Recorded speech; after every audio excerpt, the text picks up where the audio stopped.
Hello, everybody. It has been some time. I'm Beelzebub, as everyone may know. Uh, yeah, I look a little different. My beard's more well kept. I'm losing hair quickly,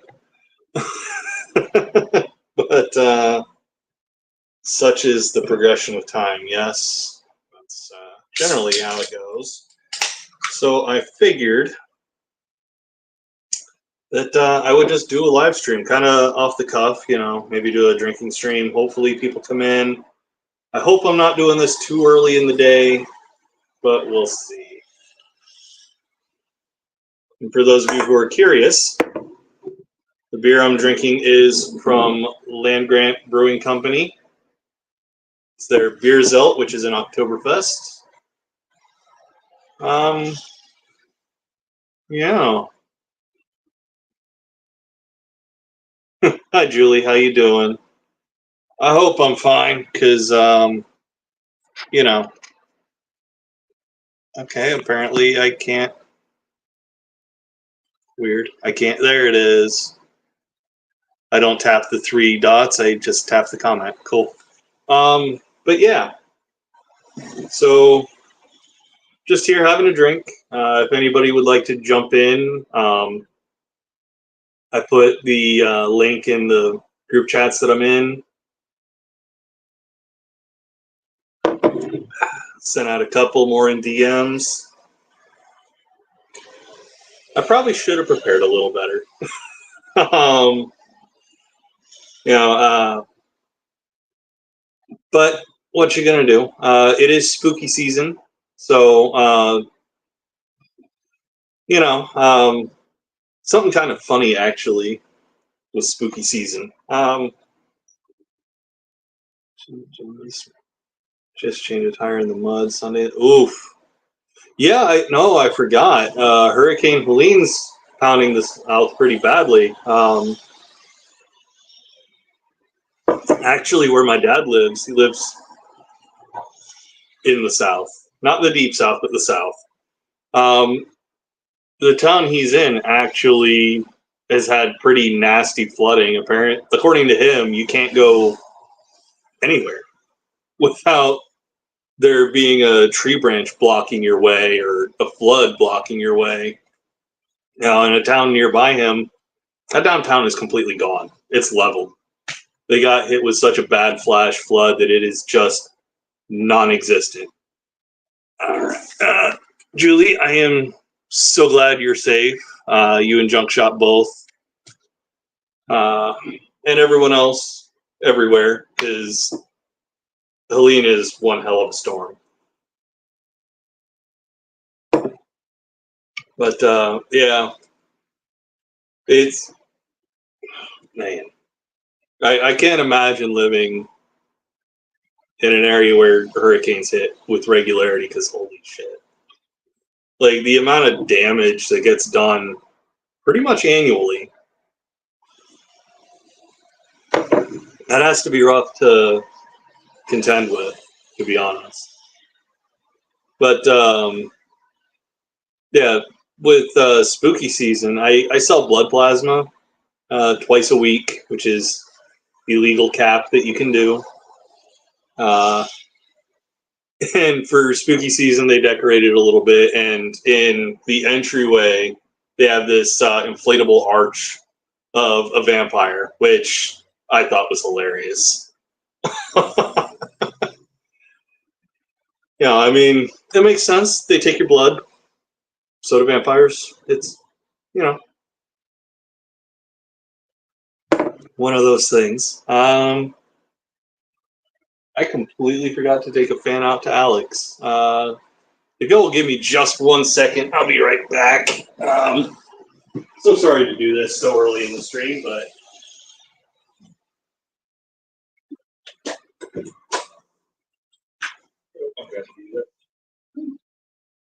Ready?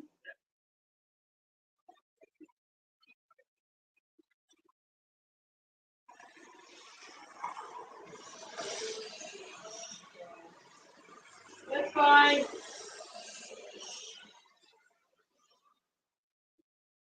you want to come help? Come on, girl. Come on. Hi. Daisy, you want to help too? Yeah, take them. Okay. All right. So, sorry about that. As an apology, I have puppies. This right here is Daisy. Hi. Yeah, she's a good girl when she feels like it. Yes, she is.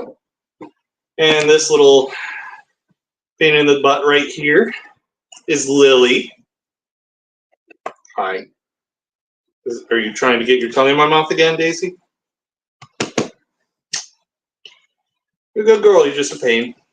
It's okay. Daddy loves you. But, hi. You huffing at? You have an Ibelinus. I'll get it later. So, as I was saying, I wasn't saying anything in particular. I was just kind of rambling. Let's see if there's... Nope. Daisy, get down, girl. You're okay, baby. You're okay. Say hello to the peoples. Say hello to Julie in Junk Shop. They're right here. Hi.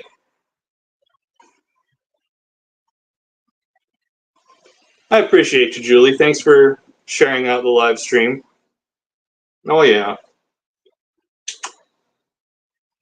Just to prevent any confusion, because they do look very similar. The one I'm petting right now is Daisy. She's the mommy. I know, Junk Shop, right? It's totally uncharacteristic of me to just ramble. But on the plus side, it actually does connect back to something. Unlike, I don't know, rambling aimlessly about the late, great Hannibal Lecter, as though he's a real fucking person. Hi, Lil. You want to say hello? Say hello to Junk Shop and Julie. Get your booty off of my pillow. There you go. Say hello, everybody. She insists that she's the bestest puppy in the world. She's just a butthole. You may not have beer. No. Even if you were old enough, you may not have beer. No. Daisy, get down, girl. No. No Bork. So how's everybody's day? Hopefully everybody is safe from Helene. I know I am. The worst that I'm getting is a little bit of rain and wind. That's frankly not too bad. You know, it could be so much worse. Like, it could be like everybody in Florida or Alabama, any one of those southern states that's getting hammered by Helene.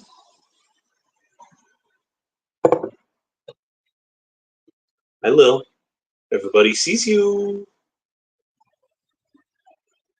Oh no, you can't hide. Little Lily, you're silly. You silly thing. Ah.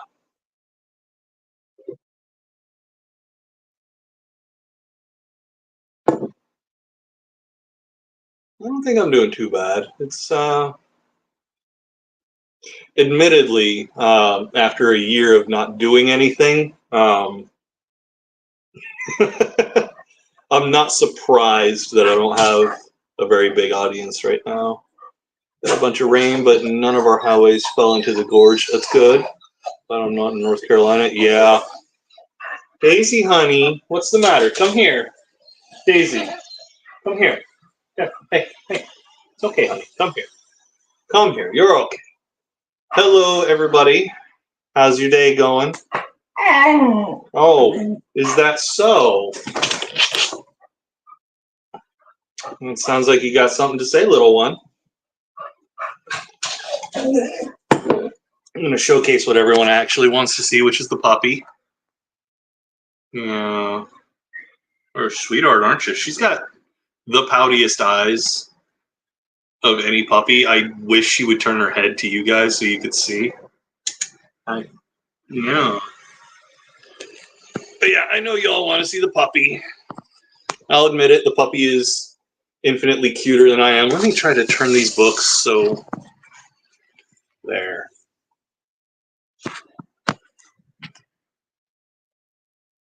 There we go. Oh, is she going to show you her? Nope. She does love her daddy. She's a daddy's girl.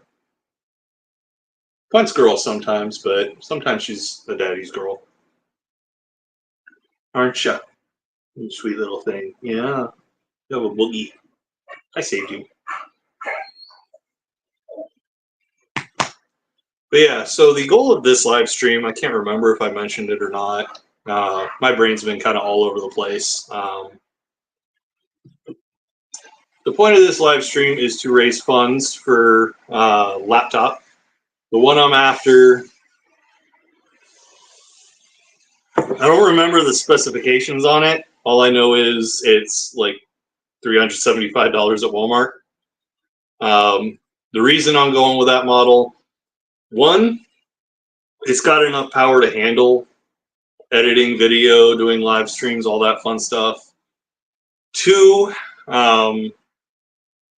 it'll actually support the software that I like to use. I like to use VSDC video editor as well as GIMP photo editor.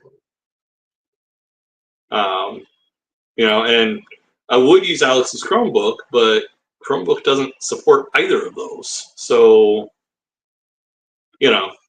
that's a non-starter, unfortunately. But yeah, give me just a second. I want to check where I have sent out invites. I really hope the stream is still going. I'm not used to working on my phone and doing live streams. Oh.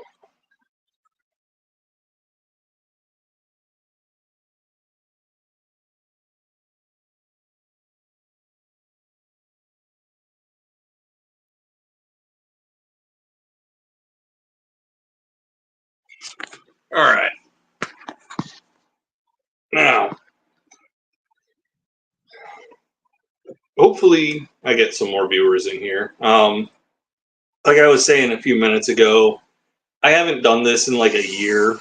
So I know for a fact that my relevance has, I kind of screwed myself there,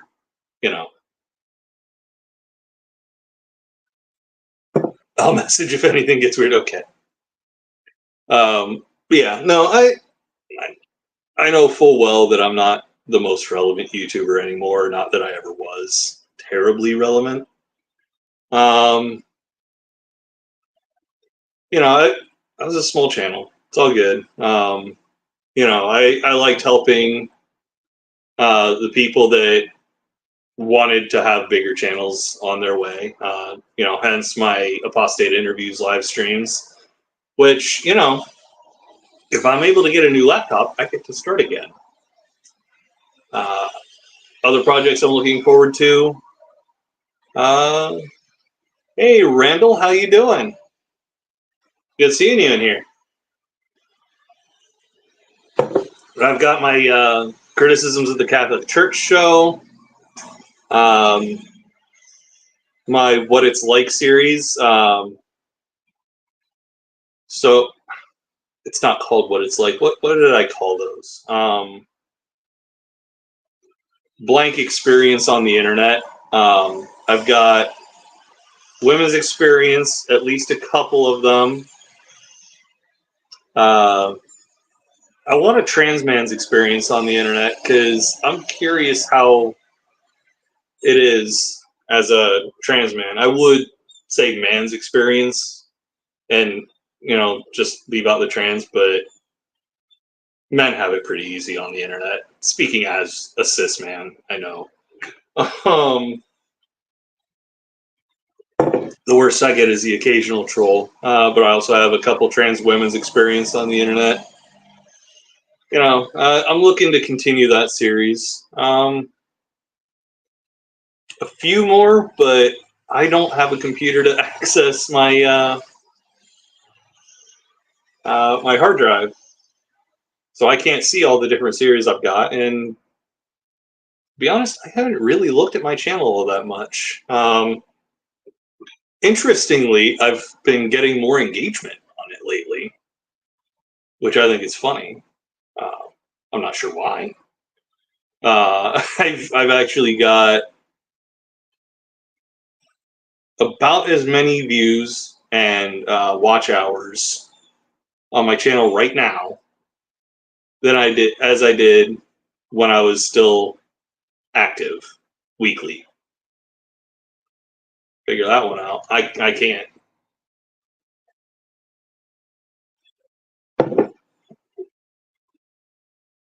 I appreciate you, Randall. It does go pretty rough from time to time. I actually had some troll say that's what jobs are for. It's like, man, I work.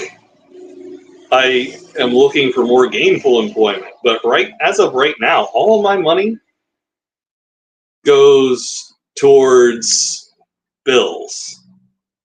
You know, electric, gas, phone, rent, all food. All of these things need to be paid, and I just simply can't afford a new computer right now.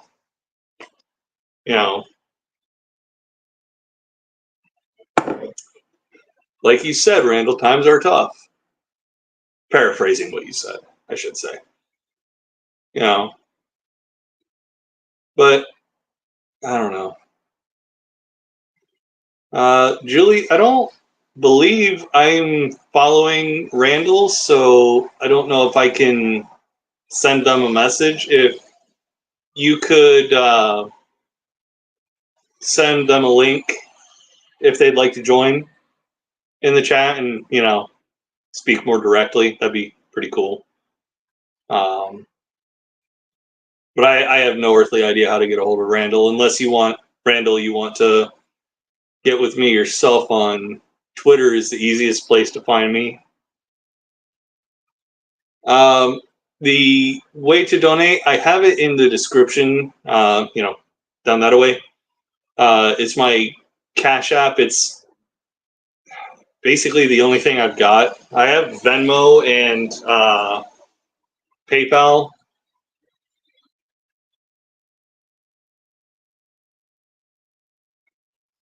You're all good, Randall. No worries.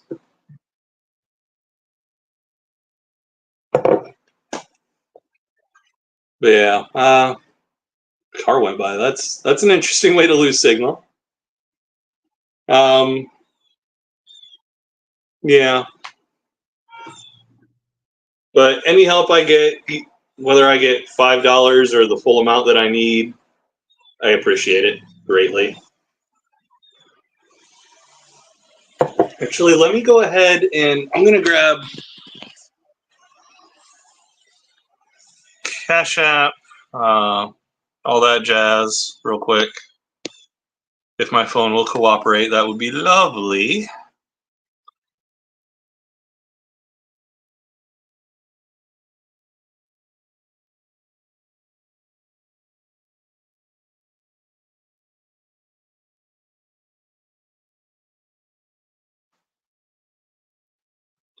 I'm not sure how I'm going to send this because StreamYard doesn't. Here we go.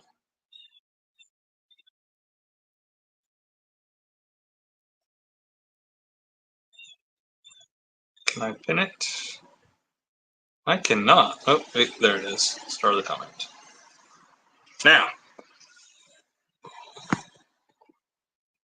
that is the way to help me out if you're willing and or able. But yeah. So if I remember correct, it's a HP laptop. So it'll be a user interface I'm familiar with. I've had plenty of HPs before. Not to mention the newest version of Windows, which is always good.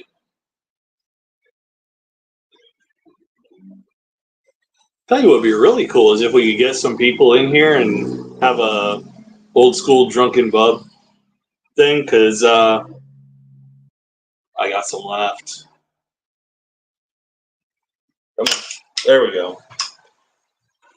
Trying to unhook these things from the plastic 6-pack thing is so difficult because it shakes them up. The solid plastic, not the soft plastic. Uh-oh. Getting a little heady there. So, let me pet guess real quick, see if anybody has hopped in. Sorry about my hand. Nope, nobody's jumped in. But yeah, it'd be pretty cool if we could have a Drunken Bub stream. Ooh, I could invite Tria Jill. They are usually down for a live stream. Invite guests, copy.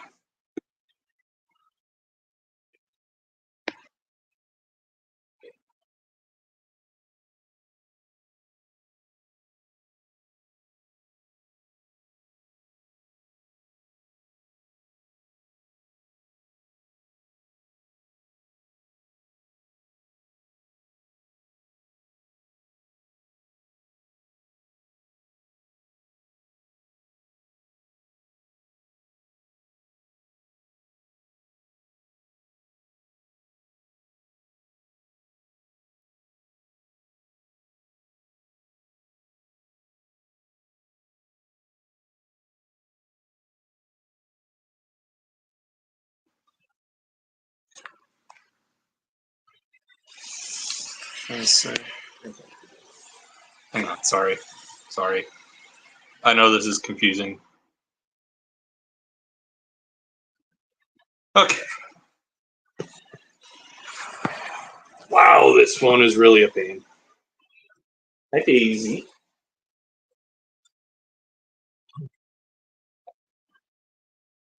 Am I still frozen? I hope not. Julie just sent me a message saying I'm frozen. Thank you, Junk Shop, for sharing on the app formerly known as Twitter. Yeah, I think when I leave, I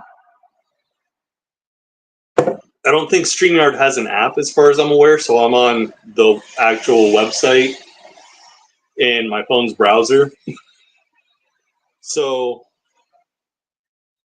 yeah. Yeah. I appreciate you sharing, Junk Shop. That's greatly helpful. I think it's interesting what YouTube and Google, who owns YouTube, has chosen to do, which is more or less throttle smaller creators. I don't know why they did that. But I've noticed some friends of mine, some acquaintances of mine have taken to not streaming or doing videos anymore because their content was being throttled because they had the audacity to discuss things that needed to be discussed that simply weren't being talked about by bigger creators. But I don't know. I guess the only option is to continue creating. I don't know. Let's see. Guest. Add to stage. Hello, Julie. How are you? Hey. I'm good. I hope you can hear me. My earbuds need to be charged. I can hear you just fine. There we go. I like that layout better. Now you can actually see both of us on the screen instead of, I'm going to shut the windows. There's a lot of traffic right now suddenly. Sorry about that. Oh, so how you been, Julie? Uh-oh. My volume, one of our volumes spoofed out.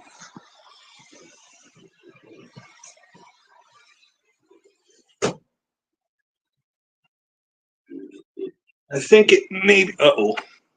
Yep. I think it may have been Julie's mic. I'm not sure. We shall find out together as we go on this adventure. Here, maybe if I use my left hand, I'll block the camera less. Who knows? But yeah. By the way, while I am here and we're waiting for Julie to come back, possibly Junk Shop, maybe they will jump in to the stream as well. Let it be known that Julie has been, Junk Shop as well, they've both been unbelievably helpful to Alex and I. Okay, Junk Shop, thanks. Thanks for letting me know. They've both been extremely helpful with keeping us fed, helping us with bills, all that. We owe them a debt that we simply couldn't repay if we wanted to. You know, just not even just financially. Like the kindness that they have shown us is tremendous. Like, so thank you, Julie and Jump Shop. Thank you. Earbuds are a pain sometimes, I'll admit. But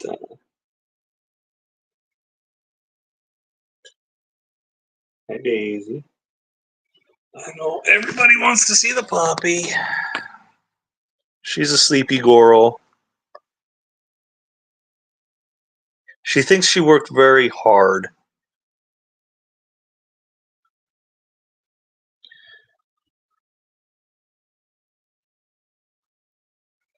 I would boop the snoot, but she's too tired. And the lily belly. Where? Ah. They are both completely dead. Napping. I should say napping. I try to talk like the kids these days, and it just sounds bad. Maybe I should just talk like the 38-year-old man that I am.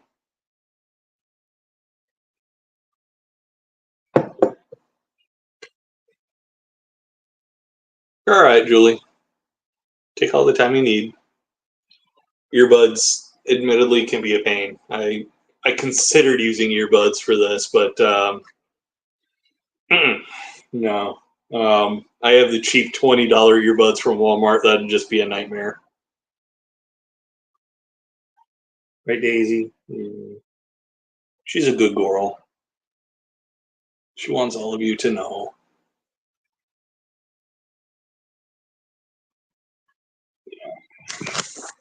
I know what you want to see. Handsome as I am, it isn't me.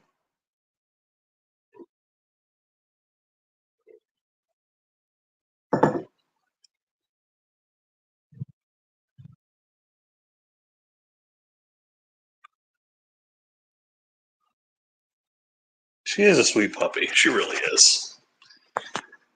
So I can't remember the name of the program, but there's a program Alex got her through.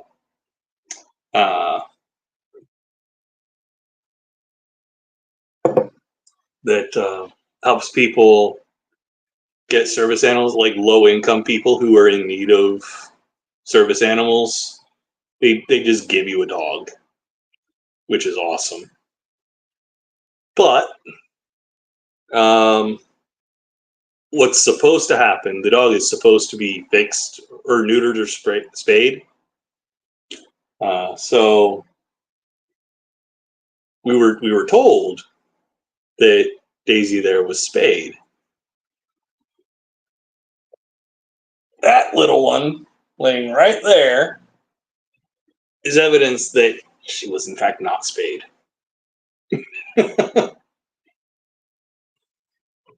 Now, don't get me wrong, Alex and I love Lily very much. She's a sweet puppy. She's like her fur is the softest of the litter by far. Like, imagine fleece but fur. And you've got little Lily here's fur.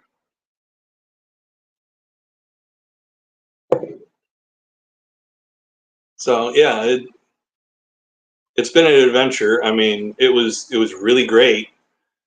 Uh, actually, I am grateful that I was working third shift at the time that these puppies were born.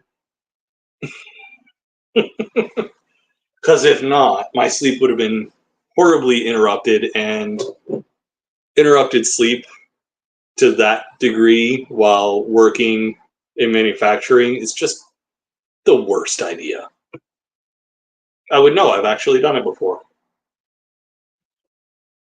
The difference is it was with kittens last time, not puppies like with Daisy and Lily and the rest of her litter here. Not that we have any of Daisy's litter left. We rehomed them. They all went to good homes. A couple of them are dog trainers, actually, so it may be service dogs in training right now. Who knows? All I know is they are 6 months old. Actually, probably about 7 at this point. Just as sweet as you can be. One of them, Alex, is still in contact with the new human slave. Because let's face it, we live for the dogs. They don't live for us. You know, we're still in contact with one of them, and the dog's new family renamed him Odie because his fur is the color of oatmeal, I think is the reason. But the other day, the new human was telling us about something that Odie did that was just like he literally chased his tail for 5 minutes. 5 minutes just trying to catch his own tail. He never did in the end. Got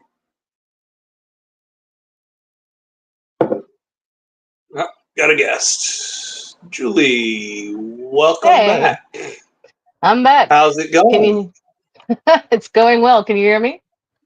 Yes, I can hear you. Oh, awesome. Yeah, I just I had to get these things charged. That's fair. So, is there a weird echo or anything? Is everything cool? No, you sound normal. Okay, good. Because I'm on my phone too, so I feel you right now. Yeah. But yeah, cheers to getting a new computer, hopefully. I genuinely hope, because like Alex does have that Chromebook, but the only editing software I know how to use is not compatible. Right. I feel you. Oh, we were just changing. Actually, I wasn't doing shit. Joel was. Nope. Fuck. Hi. Let's start over. Edit that from your brains. Junk Shop was just. How am I not in my own frame? What am I doing? Okay, that's what I was doing. Shit. It's been a minute. It's been a while, you guys. It's been a while. Okay, I gotta remember how to do this and like use pseudonyms and stuff. Anyway, any Mills. Yeah, it's been a while. I'm very concerned with how my hair looks right now. Stop worrying about that. All right. And yeah, we've been outside in the mud for like 2 hours trying to change a tire. And the reason I want to be very clear, it's not Junk Shop's fault that it took this long. I was of no help. I was just standing there anxiously waiting to like spot or it like to the point where at one point Junk Shop was like, you can go inside. I can tell this is stressing you out. I was like, okay, I'm gonna go inside. But it's the truck that they have is my used to belong to my dad. And it was a beautiful thing that he did. I had just bought a car, and had a car note, and we at the time there was no way we could handle a second car note. So and that of course was when Junk Shop's car died. And this car, yeah. So we called my dad because we knew he was looking to not have this old truck anymore. He was getting a little too old to drive it. And it's a stick. It's a kind of big monster from the late 90s. And Joel had never driven stick before. And for that matter, neither have I. Luckily, my sister-in-law has driven stick and was willing to come out. Sorry. Yikes. All right. So was willing to come out and teach Joel Junk Shop how to do it. I'm lucky that my partner is very I'm lucky that my partner is very kind and understanding, because they're in the other room cursing my name under their breath right now, in a nice way. They will never raise their voice to me, but they will be annoyed with all of that business. I got to stop doing that. It's yeah, okay. anyways. I've almost a couple of times too. So yeah. So they are not jumping on because they're about to jump into the shower. Like it was that bad. It was like super muddy, super. Like we were in our driveway, like kind of around back of our house, but it's just mud's everywhere right now. So the blue jeans they were wearing are not blue at the moment. They're interesting. I gotta do some serious laundry here in a bit. But no, I just wanted to say, like, yeah, everybody needs help sometimes. We definitely did. I know I've told you this, but like, if Godless Granny hadn't helped us out and encouraged us, we would have been not in your exact situation, but very similar in that we would have lost most of our possessions, and we would have had to try and fit into my elderly parents' house with them. And that would not have been good for anyone involved. And it's nothing against my parents. They absolutely would have taken us in. We wouldn't have had to go to a shelter. Like, we wouldn't have been on the street. That's huge. Like, I'm so lucky for having family like that. That have not, disowned me, even though I'm definitely the black sheep of the group. But we don't do the people have we all place boundaries sometimes, and that's fine, but we don't shun. That's just the voices don't shun. We don't do that. So it's like I might need to not talk to you for a minute, but that doesn't mean I'm not here if shit goes down, and that's how we work that stuff. But yeah, it's just like I just have a lot of empathy and sympathy, because we have legit been where y'all were, and that's just scary and awful. And no, not where you were, but close. We were within range of where you were, and it was very scary and very bad. And I'm gonna stop over explaining. It's okay. It's okay. I'm sure I do it too at times. So actually, like, it's kind of a funny story. Like, when I had an incoming call from Who Cares Sunday, so it's no one. Sorry, I'm trying to get somewhere to put my phone so that it's not, because I have a weird new medical. It's not even a condition. That would be giving it too much. It's not a condition. It's just a thing. I have really bad TMJ and have for most of my life. And it's gotten to a point now where my nervous system is reacting to that by making one of my hands tremor. Oh. So, hey, 46. I'm 46, and it's a whole new world. Stuff is happening to my body that I don't understand. It's going through changes. I don't know I'm getting the hot flashes. The change be coming on. Not loving that. I will love not being able to get impregnated. That'll be cool because I live in a state where it's not okay. Yeah, I see it. Yeah, Do you deal with? I've had Do you that deal with? for years. Oh man, do you deal with a question though? Because like the way it was explained to me was you're basically you're dealing with chronic pain, and I was like, I don't know. I mean, yeah, like my back hurts and my whatever, and the doctor was like, no, it's related to your TMJ. Basically, you're walking around with a low grade headache pretty much 24/7, and I was like, oh yeah, I mean yeah. And so it was like, yeah, that's and that he said that's what has triggered this thing. Because I thought I was like, do I need to stop drinking? What is happening? My doctor was like, no, it's not that. You're Nice. not that's not that kind of tremor. It's just in one hand and it's only yeah. But there you go. Yeah. I gotta be careful not to drop stuff. Which that was always kind of true anyway. Yeah. Well, I mean, if you had to stop drinking, your show wouldn't be called. If you should, you decide to come back to it, it wouldn't be called Wine and Reason. No, it would be something else. I just grape juice and reason or I'd be sad though because I enjoy I don't drink to get trashed, but I just enjoy wine.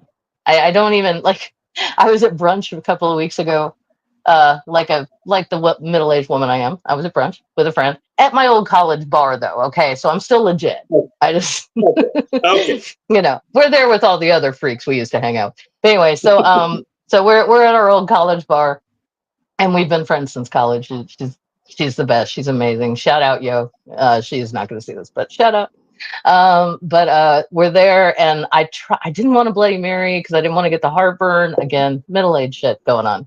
And I was like, I don't want and I didn't want a mimosa because heartburn and also pointless and also too expensive for. If I want cheap champagne, I can go buy or no, it's sparkling wine. I can go buy some Brut myself. It's like not worth $5 for a little bit of Brut and a lot of orange juice, or however much they were to $8. I don't know for it.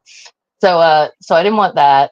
I couldn't have the other drink that they offered that looked good, which is a salty dog. Which, by the way, if you've ever heard of a it's not a sidecar, it's a bus. It's a Greyhound. If you've ever had a Greyhound, the mix is similar. It's vodka and actually it's the same except the difference between a salty dog and a Greyhound is it's always going to be vodka and grapefruit juice, and you can do red or white grapefruit juice to your preference. And the salty dog is they salt the rim, and the reason it's called a Greyhound is because back in the day, a long, long, long time ago, in the horrible 1950s, Greyhound bus stations used to have bars because a lot of people took trains, and it was the one of the cheaper means and safer means of crossing the country for most people. Plane tickets were expensive, so yeah, they had bars for people to wait in, and they would serve cocktails, and that's how that cocktail became known as the Greyhound. But I can't have grapefruit juice because it contraindicates with one of my meds because again I'm middle aged. That's about it. I hope this is engaging content for your audience. I don't know. I don't know anymore, man. I've been out of the game for a while. Well, I mean, currently, I think my audience consists of Junk Shop listening in the shower, Hive Side may still be here, and Randall. All right, cool. Hive So Side! Love you, girl. Yeah, Hive Side said buzz a little bit ago, but so buzzed by, but yeah, they might come back. Or, I'm sorry, she might come back. Pardon me, Hive Side. Yikes. It's all right. I know who Bree is. I see you, Bree. I see you out there in the world. I see you. I see you doing your thing, and I am so proud of you. You're rocking it. I love you. Glad you're still here. Oh, editing. Okay, it's been a while since I've not seen an upload from you, but I also haven't been on my Beelzebub channel very much in a while. it's actually Yes. kind of funny. I had this comment recently on one of my criticisms of the Catholic Church videos. It was the one about confession. Oh, that's my And jam. I got to go back and watch that on your channel. Sorry, go ahead. Go ahead. I'm glad it's engaging. I genuinely am. But Genuinely. this person commented that they said they were an atheist, Mhm. but they struck me as doing that cultural Christian thing that Richard Dawkins is doing. Oh, ew. Yeah, it's like, oh, yeah, And I'm an atheist, but I protect and defend Christianity because I think it's a smart thing to do. Why? why? Why above any others? It's like it's fine. Like here's the place that I've gotten to, and feel free to disagree. We're all just people here, but like I live where I live, and I work with a lot of wonderful people, and they are all, as they would describe it, praying people. I mean, like we had a work event, and like grace was said before we had the wonderful catered food that they had paid for, like for us to eat. And I just, I bowed my head and looked at my shoes, and then grace was over and we got to eat. And it was fine. Like it didn't cramp my style. It didn't offend me. It doesn't hurt me because they're not trying to get me to go to their church. Yeah. That's all that matters. And I'm like, hey, if this makes you happy and you're not after me, then we're good. Like it's all good here. Like Yeah. that's fine. Like it works for them's that likes it, speaks well of it, and that great. Good for you.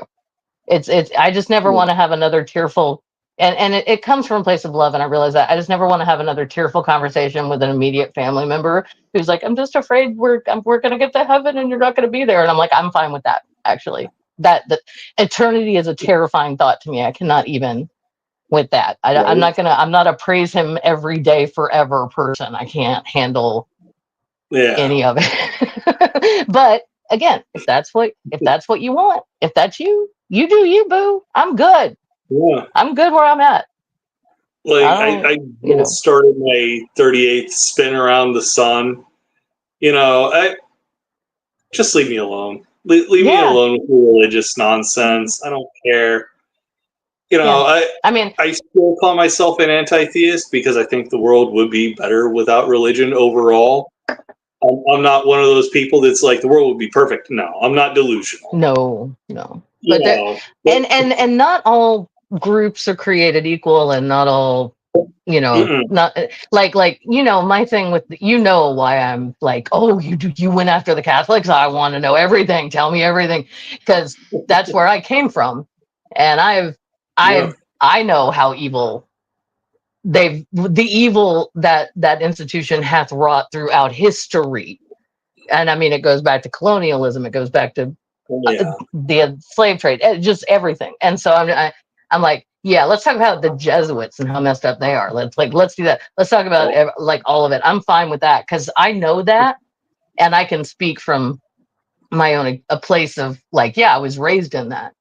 So I understand if you have if you have a problem with Catholicism, I understand why intimately. I was there. I was confirmed. Like I did a lot of sacraments. You ever heard of a split off? It's not really a split off of the Catholic Church. It's more of a kind of like the Jesuits are an arm of the Catholic Church, Regnum Christi. Oh, I don't know that name specifically, but are we talking about the like the people who are like, we don't accept Vatican II, we like the Latin Mass, we don't. No, like not that crazy, not that hardcore. Okay, not not a certain actor crazy, and not a certain vice presidential candidate crazy, but close. Okay, got you. Go ahead. So Regnum Christi oversimplified, at least when I was still Catholic. Kids were starting to make their families pray before eating, which apparently was actually a big deal. Yeah, we did that. But I mean, we had a very quick, I mean, I can say it really fast. It's bless us, O Lord, for these thy gifts which we are about to receive. Less Oh than shoot, I 15 just seconds. lost it. Less. Huh? It's a prayer that lasts less than 15 seconds, but Yeah, it it's so yeah, everybody says it really fast and then crosses themselves and then we can eat and it's fine. yeah, like 15 seconds tops, and apparently that was too much for a lot of parents. So they had not only the youth leaders kicked out, they had the pastor of the church kicked out. But They had like him removed to another church. they had the priest removed from the church? Yeah, yeah. Not just up, the Wow. pastor of the For parish, the guy who for led a the area. removed from the parish for a prayer? Well, it was more than just that, but like the kids were like, "But what about Jesus? And what about God? What would God think?" I mean, Everything sort of circled back to that. And the parents got annoyed with it, so they're like, "You know what? Let's get rid of these youth leaders. Let's get rid of this pastor that approved it." And they replaced him with a pastor okay. that was less sympathetic to the youth group. Okay. That's effed up in so many ways. Number one, Yeah. I lucked out. I had an excellent our the priest who led the youth program uh and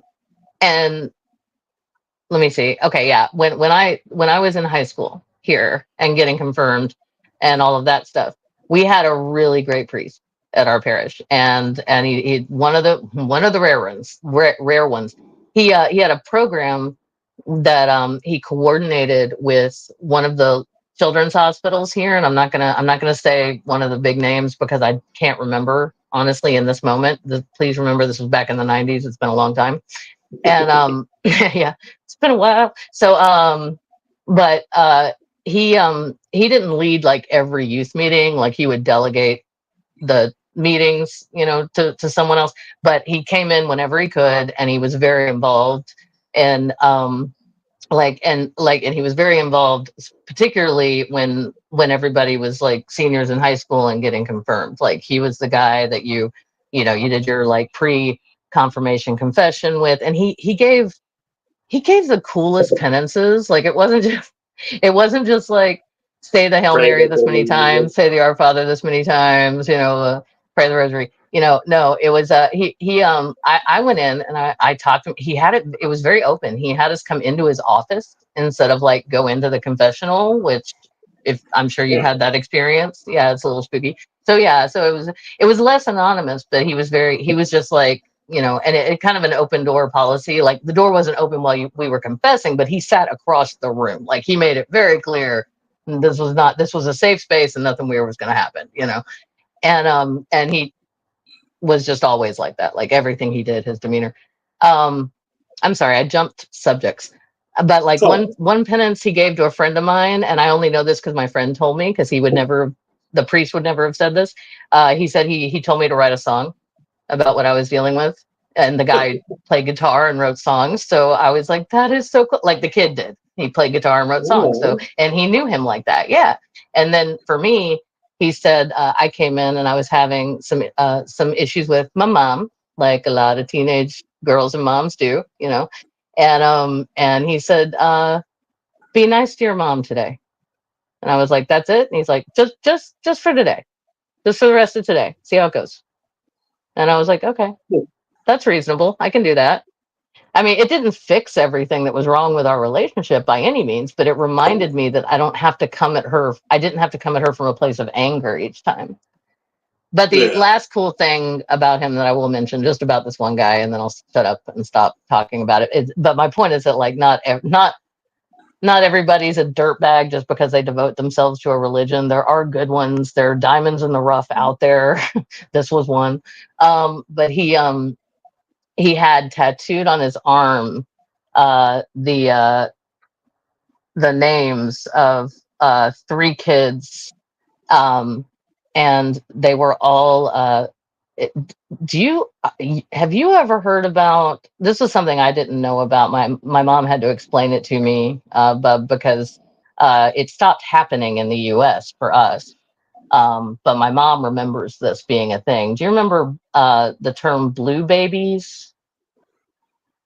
No. It's okay. It's kind of weird. It's essentially it's children, uh, uh, a certain percentage, not a huge percentage, but enough to where it happened enough that like my mom like knew some children that babies that died of this when they were infants. If you're born with a certain heart defect, and actually, if anybody watching is an Outlander fan and you've read the books, that is why Claire's daughter, when she has Claire's granddaughter, that's why she and her family have to go back to the 20th century, is because her daughter is born and she has this heart defect. And Claire's like, I can't fix this. I never operated on infants. You have to go home. You have to go home and get her fixed. So, Or she'll die. So basically, they're born with a heart defect that is fixable now with surgery. Thank goodness, if you have access to that surgery.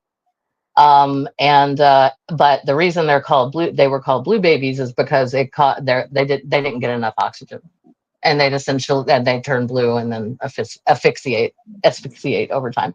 So, but in a lot of countries in South America, a lot of communities don't have access to this surgery that's just routine here, and so there are surgeons like Doctors Without Borders who fly out when these cases happen in villages and places just where they don't have access to a surgeon who can do it, and they'll do this. And so this priest worked with one of those doctors in tandem, and they raised money, and the names that he had tattooed on his arm were the names of I think it was three kids they didn't get to in time. oh. Yeah, so I mean, talk about somebody who like literally like put his, I don't know, put his blood where his brain was and where his heart was, and was like, no, I just that so that might be a really fucked up way of saying not all priests, but I want to say that. So somebody's going to make the clip of this, and it's going to haunt me later in my life. It's actually kind of funny because, I mean, first of all, you mentioned Outlander. Alex has that book. Fuck yeah! Yeah, it's so good. A friend of ours gave it to Alex after we came into this place. But speaking of cool priests, like the priest that got booted, I'm not going to say his name because that would be a huge breach of privacy. Yeah. But he was a cool priest. Honestly, I was convinced that he was gay. And it happens. It does. Yeah, I mean, you're a devout young Catholic person, and you're also gay. The clergy is a good place for you. Like, it might be the only place where you feel like you should go, because you're like, well, I can't fuck who I want to fuck, so I can't marry who I want to marry, so I need to just go be celibate forever. Yeah. Gay is not the other thing, guys. Just anyone who might be watching and wants to try and make a false correlation there. It's not. No. Gay is not the other thing. It's not abuse. It's okay, not. Done. I don't want to get your video pulled, so I'm choosing my words very carefully. But, because I don't know, just some of his behavior made me think that. But he was great. He was great with kids and the teenagers in the youth group. He was magnificent with us. That's so cool. Which tells me that he would have been an actual great father. Yeah, right. Not in the priestly I know. sense. Although in the priestly sense, he was amazing. He was fantastic. Yeah, it was one of those bummer moments for me too. Or not bummer moment, but like everybody should do what they want. Not everybody wants to be a parent. I know I didn't, but it is sad sometimes when you're growing up in that culture and you're particularly Catholic culture, because you're like, man, Father so and so would be a great dad. And it's like, what, Mhm. I mean, if he felt, and it's such a weird, just a weird, rigid calling Mhm. that I could not hang with. Like, it's, I mean, and you growing up Catholic as a kid, like, I don't know about you, but I thought about it. I thought about, I went to a convent retreat once with just the girls in our youth group. And it was the most, I will tell you, it was the most non-threatening, peaceful place I'd ever been in my life. There were no men there. Yeah, And I was going to the say there was women no were one like nice. me there. Yeah, I'm sure there were some old bitches there who would have been horrible. I'm sure. We know abuse happens everywhere, but like in at that particular place, like I just hung out with my buddy and she and I got to plant a tree. I had a crush on her. I was like, this could work. This could work for me. But no, not so much. It was a whole Bride of Christ weirdness that I couldn't deal with, and the whole celibacy vow. Yeah. But I take vows and promises very seriously, and I'm like, I can't lie and then do this for the rest of my life. Like, no. Yeah. Like, we're talking about a guy, this priest that I grew up with, You'll just being. pretend this is a joint. Tobacco's bad for you, and legal weed is legal in my state. So Yeah. just imagine that, if you will. Go ahead. I'm Yeah. sorry, I'm talking over you, man. It's That's your about stream. it. It's bad for you. Um, It but, is. like, this dude, this priest, he one approved the youth group that I was in. That gave people a place. Yeah. Literally the first time I ever experienced social acceptance was that group. Oh, yeah, yeah. And I I was feel you. 15, 16 at the time. Did That's any a of these kids long happen to time go to ago. your school? Most of them. That's really cool then, because see, that happened to me too. Like where like that's how the Catholic kids were like, oh, you too, especially Yeah. It's like, oh, where you're we like were at me. school. There weren't a lot of Catholic kids, and if you were if people like you know, every kid can be an asshole, but like I lost friends over just by virtue of the fact that my family was Catholic many times, which is another way in which religion divides people and is stupid. But Right. it also has people looking out. Like one of those same kids from my youth group who went to Notre Dame and is amazing. I'm not going to say Really? his name either for the sake of privacy. Yeah, he's such a sweetheart. He flew hundreds of miles to come to my mom's funeral. Oh, wow. Like he DM'd me because I put it on Facebook. I was like, "Hi, my mom passed away.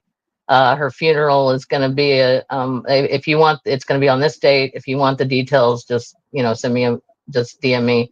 And he DM'd me and he said, "Julie, I want to come to your mom's service." And I said she would love that. And I told him like where and when and all that because I didn't want to put where and when on Facebook because Yeah. you know I mean I've said a lot of weird stuff on Facebook. I was like, I don't need everybody knowing when my mama's funeral is. Let's just leave that. But yeah, but he flew out and he was there, and it was great. I got to hug him and see him for a minute. Got to introduce him to Junk Shop. That was cool. Um, No. yeah, I'm sorry. I keep hijacking your story, dude. I'm doing that nervous talking thing. So It's all right. You're totally good. But yeah, like, so you felt accepted for the first time at like yeah. 16 years old in this youth group. Hmm. That's awesome. That is Yeah. awesome. Now, don't get me wrong. It was only a few years later. I was like 20. Um, I actually decided to look into the Bible, and I discovered a lot of really shitty stuff in there. Yeah. That's what You kind of know, killed it for me too. I read that book and did not like it. yeah. Now, I mean, there were other things that went on. Like Oh I yeah. I did the whole, you know, like I spent at least a year in prayer. God, if you're real, help me here. I Oh did yeah. what you were supposed to do. Yeah. I prayed before tests. And actually, weirdly, I can't cite them right now, but studies show that people who meditate or pray, either one, before doing something difficult. It does kind of clear your mind when it's Mhm. not being done as like a thought control or a thought no, not thought control, thought stopping situation. When it's not being done like that in a group setting, when it's just you privately, Mhm. pray in your closet, Christians. That's what Jesus said. Okay. Yeah. But yeah, like Literally, it, what he said. yeah, yeah. Go But like, to I your mean, private place is what the Bible says. yeah, yeah. And it does. It would chill me out. It would ease my anxiety, which I didn't know I had at the time. I just thought it was like test nerves. And I do great on tests. I mean, look at me. Tests were written for people like me. Like the ACT, the SAT, like that they had us in mind, dude, when they wrote that shit. Like they weren't. Yeah. That's the, I got yeah. That's a everything else different. That's a different stream. But yeah, that it's definitely weighted in our favor. Let's recognize the privilege. But yeah. yeah, it's. But I would get nervous, and so I would just pray. I would just say, help me remember what I studied. Help me concentrate, please. Thank you in the name of the Father, the Son, and the Holy Spirit. Amen. And I'd walk in there and do fine, assuming Yeah. I'd studied. Here's the funny part: if I Yeah. hadn't studied, Yeah. I wouldn't do well. It's funny how that Because works. yeah, actually, it's the actual work you put into it before you go in. But it does not hurt to go in with your mind in the right place. Mm-hmm. That's And you actually can, something I yeah, would do before tests in college too. I wouldn't pray because at that point I didn't believe it. But yeah, I would I'd try go and just, in, I centered myself. yes, yeah, You know, yes. for what little that means to some people. No, but Um, you'd try and be mindful, I imagine, and yeah, you'd try to just, okay, I'm just gonna breathe. I'm gonna think about what I'm this gonna is, calm myself what's happening down. now. Yeah. Yeah, bring the nerves down. Hmm. Because I can do this. It's Yeah, just another piece of paper. All I need to do is put the right exactly. answers. That's it. You know, but that's not really that hard. No, Now, and, I no, didn't do and well yeah, in particular. I didn't do yeah. I mean, particularly well on that thing, but it depends. At this point, I mean, you know my stuff. Like at this point, uh my anxiety is clinical. Like I can't function without my medicine and stuff like that, and that's okay as long as I have access to it. It's fine. But yeah, I it's feel that. I feel thank you. Yeah, exactly. High five to having access to. By the way, here's a question for you, B Mills, and I know you feel me on this. yeah. Why in the ever loving fuck do does our culture still insist on separating mental health and physical health? Because hello, my brain meat is up in here. It's up in here. I'm in Well, here. I'm in here and I'm all this. This is me. So how is, yes, I should not be doing this. This started as a maladaptive coping mechanism to deal with anxiety, but I didn't know I had an anxiety disorder yet. Yeah, it can be, yeah, for sure. I can't say I've never done that. I can't say I don't do that almost every evening with a glass of wine before I start cooking dinner, because it's that break between. It gets me. It separates work from, because I work from home a lot. I'm very lucky in that way too now. Most of my life I did not have that option, but I have it now, and it works very well for me. But like, yeah, I do that too. Like I come off of work with a glass of wine. nothing So wrong with it. no, as long as it I doesn't would get do it. stupid or excessive, or I don't hurt anyone or hurt myself. I've got rules. I've got a lot of rules. I have a Yeah. lot of rules about everything these days. Just to like, I'm like, hey, let's be healthy about this shit. She says as she does this. Don't do this. It's stupid. No, yeah, I'm not talking to you. I'm talking to anybody who might be watching. It's It's bad, what I kids. always. It's bad, kids. It's what I told. Hey, none of Seriously, my say, nieces why and would you nephews do smoke. None of them do. I am so proud. The ones who can do it because of their employment situation and want to, and will enjoy the gummies and stuff, but they're of legal age. They'll, they might enjoy a gummy, but I don't think I'm ratting anybody out by saying that. No, I'm not. I name no names. Don't come for me. I don't. I'm not a snitch. That's good because you know what snitches get. Yeah. And we don't talk. We don't. I'm a pacifist, but Yeah. there's a few people. There's a few people that if you messed with them, you'd be messing with me too. And I did. That's what my Irish/Southern gets up, and I'm just like, okay, I know a back 40 where you won't be found.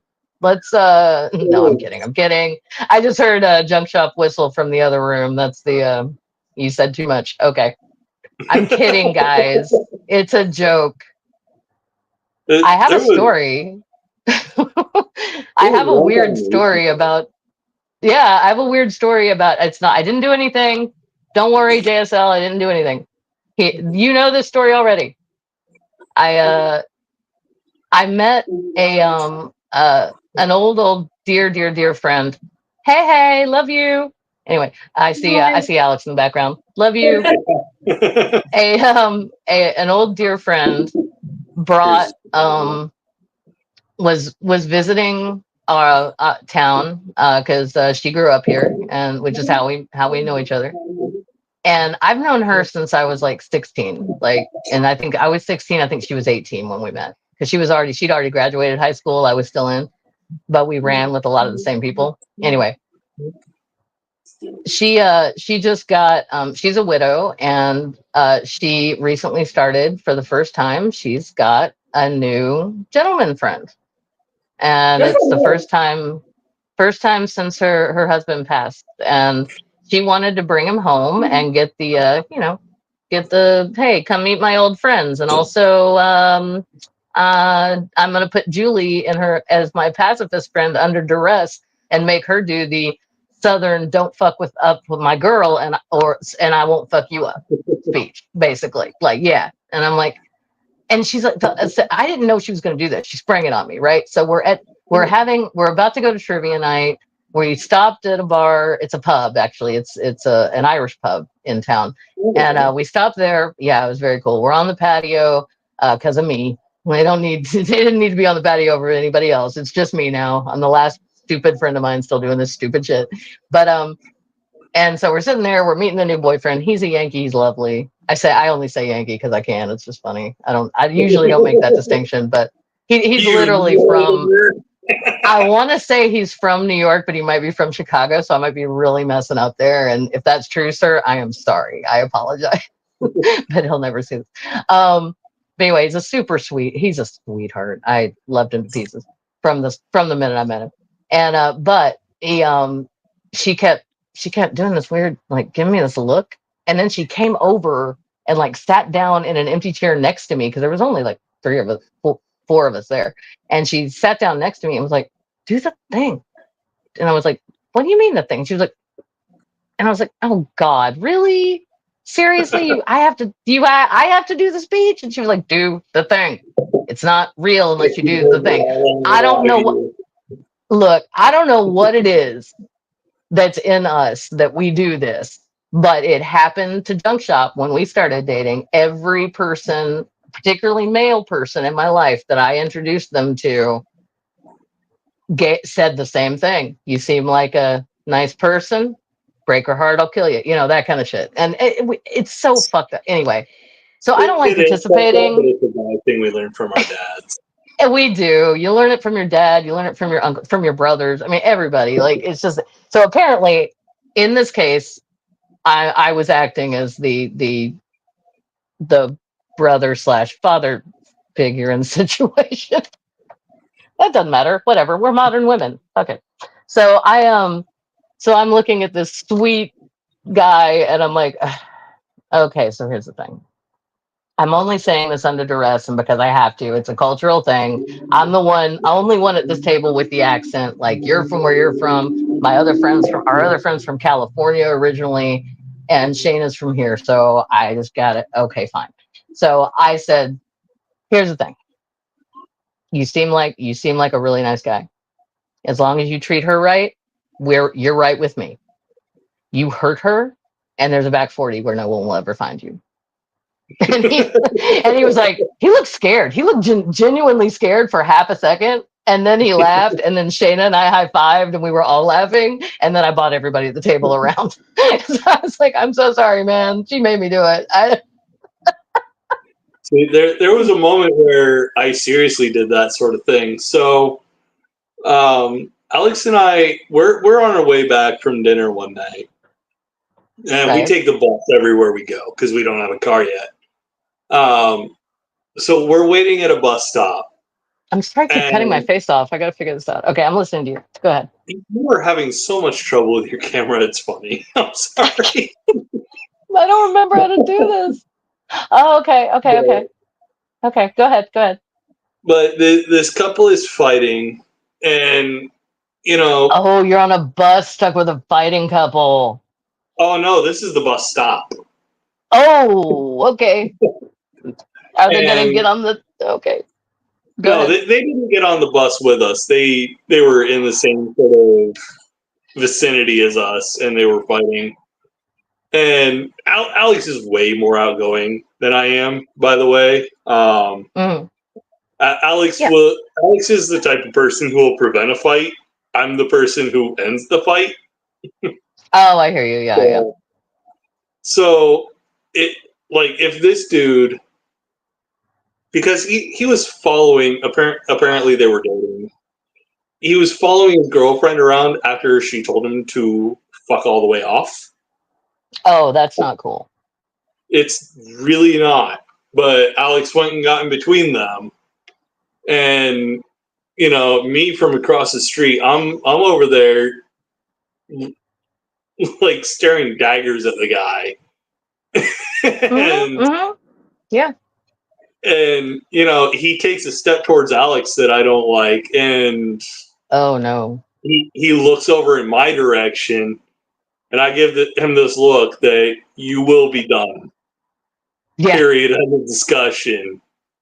If you take one more step the wrong direction. And I'm a peaceful guy, but me too. But there's a great line again in Outlander, delivered by the character Jenny Fraser. Well, that's not her married name, but Jenny, oh my gosh, Jamie's sister. Anyway, but she, Janet, affectionately known as Jenny on occasion. She says, "Love makes you choose." So there are like things that you think you'd never do until your back's against it and someone you love is in mortal danger. And then I don't know what I would do, because luckily for me, I've never been in that situation. Yeah. Now, don't get me wrong. This situation would have been who hurts this guy first, because Alex is a badass who can stand. I would not mess with Alex. No. I'm also a pacifist because I don't like to fight. I suck at it. I have glasses. They can't get broken. I'm not great at fighting either, but if I decide to fight someone, I'm going all in. Yeah. That's what my dad always said, and it made it pretty easy. Oh wow, I was showing a lot of cleavage. Hey, donate for the cleavage that I just showed you guys. Come on. I didn't know. I forget that I have it sometimes. Don't have a lot going on up top myself, but hey, look, if it's gonna be on the internet forever, it might as well get you $5. You know what I mean? So, but anyway, but yeah, I nope, lost my train of thought. I got distracted by my own tits. There we go. That happens to Alex a lot. Cheers, everybody. Hey, homosexuality is a thing. I'm just saying. I feel it. I mean, I just didn't. On camera, I was like, "What? Pull your shirt down." In the back. Damn it! But I just realized how that did not work. Go ahead. One of two things would have happened. Actually, probably two things would have happened. Alex would have beat this guy's ass. Because let's face it, Alex could. Oh yeah. And at that particular moment, because he was stalking his girlfriend. Alex wished the motherfucker would. Mm-hmm. And then you've got me across the street who would have had a sprinting start. Kind of wishing Oh, yeah. would. You know, because Alex would have gotten the first few blows in, but I'd have gotten the last one because I'd have had that sprinting start, and I'm smart about my hits. My elbow would have caught him. Oh, nice. Oh, guys, we do not advocate violence on this channel. We are talking about defending yourself and those around you. Violence is wrong. Wink. Well, I mean, no, yeah, I mean, you're right, but it's the distinction we make. You know, for example, you were in the armed forces. You're a veteran. So is my brother. So is my dad. I both my brothers and my dad, and you know, and my grandpa, and you know, it goes on back because you know the draft. But yeah, like it's one of those things that we don't call veterans of foreign wars murderers because they're not. You know, that's not what they are. They're defending. Good, but I know what you're saying. So well, you know what I mean. I'm not talking about people who. I'm not talking about people who. We could have a whole. That's a whole other stream too. Like, Oh, I'm sure but we yeah, could I have mean, a whole blog. oh, I grew up around Vietnam and Korean vets, and they had some stories. And I don't know what's true and what's not, and I'm not gonna probably never tell any of them publicly because it's not my place. But let's just say you did not want to be a dumbass new CO coming into a Vietnam group, whatever. I say group because it doesn't matter what arm of, like, what version of the. If you were over there, you were over there. Like, if it, you know, if it, let's say army platoon, you know, okay, whatever. Like, but you didn't want a new CO coming, telling you, ordering you to do shit that you knew was going to get everybody killed, Right? because they might just find a creative way to get that guy a little closer to the snipers than he should have been and didn't know about. Yeah. And that's just a hypothetical. I'm not saying that ever happened. I'm not saying I ever knew anyone who claimed to have done something like that. Never happened to a butter bar that someone happened to not precisely know. Yeah. And then my own brother, this story has been told publicly, so I can say this. I'm not going to say his name or anything, but love you, bro. He won't ever watch this. He doesn't. He's very sweet. He's awesome, and he accepts me for who I am. But he's not into the atheist content. But he you know, he was almost killed by friendly fire just coming out of the showers in camp because. Seriously? Yeah, because the person on guard that night was very afraid and a little too fast on the trigger because he heard the bullet hit near like next to him. He hit the dirt. He's coming from the showers. He's wet. He hit the sand. Yeah. And the guard, and then heard the guard, like as he was going down, he heard the guard shout, "Stop, who goes there?" And he's like, okay, well, first of all, you say that before you shoot. Yeah. And also, hi, it's me. I work here with you. I'm with you. I'm one of, you're in our, damn it.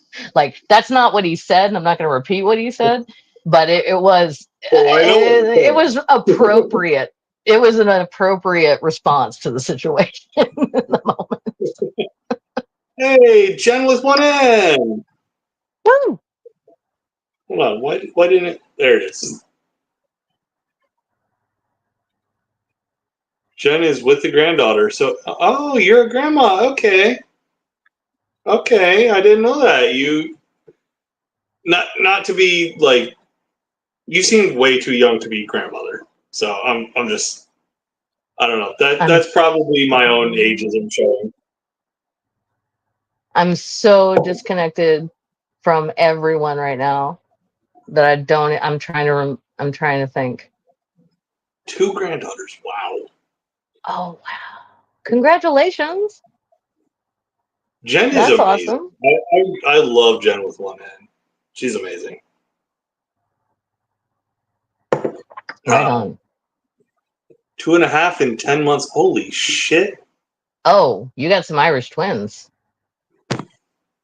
Savor what? that age. Savor that age with those kids because they will not be there for long. Like, I'm just an uncle. My nephew is 14 or 15 now. Mm-hmm. I have no idea where that time went. Yeah, it goes like that. It's like my two oldest nephews are in their 30s, and I am a great aunt of two great nephews because one of them is married and he and his wife. Oh, and they're expecting a baby girl. So Wow. I'll be a great aunt 3 times over coming up. Oh. Oh, with any luck, I'll be dying by the time the kid Alex is having a kid of their own. But I don't know. I think I'd like to be a grandpa. That's the fun stuff because you don't have to worry about what kind of person you're turning out into the world. You know what I mean? Like you just get to hang out with your grandbaby and have fun. It's kind of like it's like what you do as an aunt or an uncle, except that maybe as an aunt or uncle you're more inclined to give them advice, or they might like. I like being the weird aunt that the nieces and nephews come to me with the weird stuff because they're like, I don't know, Aunt Julie's weird and I'm not sure if how I feel about this. Like, they like when for example, when the legal weed happened in Tennessee, I can't believe I lost my bodily autonomy in my state. But we're able to smoke. But we got legal. Well, I mean, I don't smoke because junk shop's allergic, so I hadn't smoked weed in over a decade. I was a smoker on occasion. But no, like the minute we met and I found out they were allergic and I was falling real hard, real fast, I was like, never mind, I don't need that. And I just didn't do it. I was like, not a problem. I don't have to do this. And yeah, and I'm not gonna say that I'm not gonna talk about like the legal stuff because job and I don't know. This is why I'm not on the internet anymore, man. I don't know what all the rules are, and I'm just scared. But anyway, but they did ask me, and I do know because I was excited that it got legalized because I know people like with chronic pain. It helps. I know I've got friends and folks who like take it and it helps their insomnia. Like they eat a gummy about an hour before they want to go to bed, and they just conk out. They're fine. It's awesome. It's very safe. What I can say though.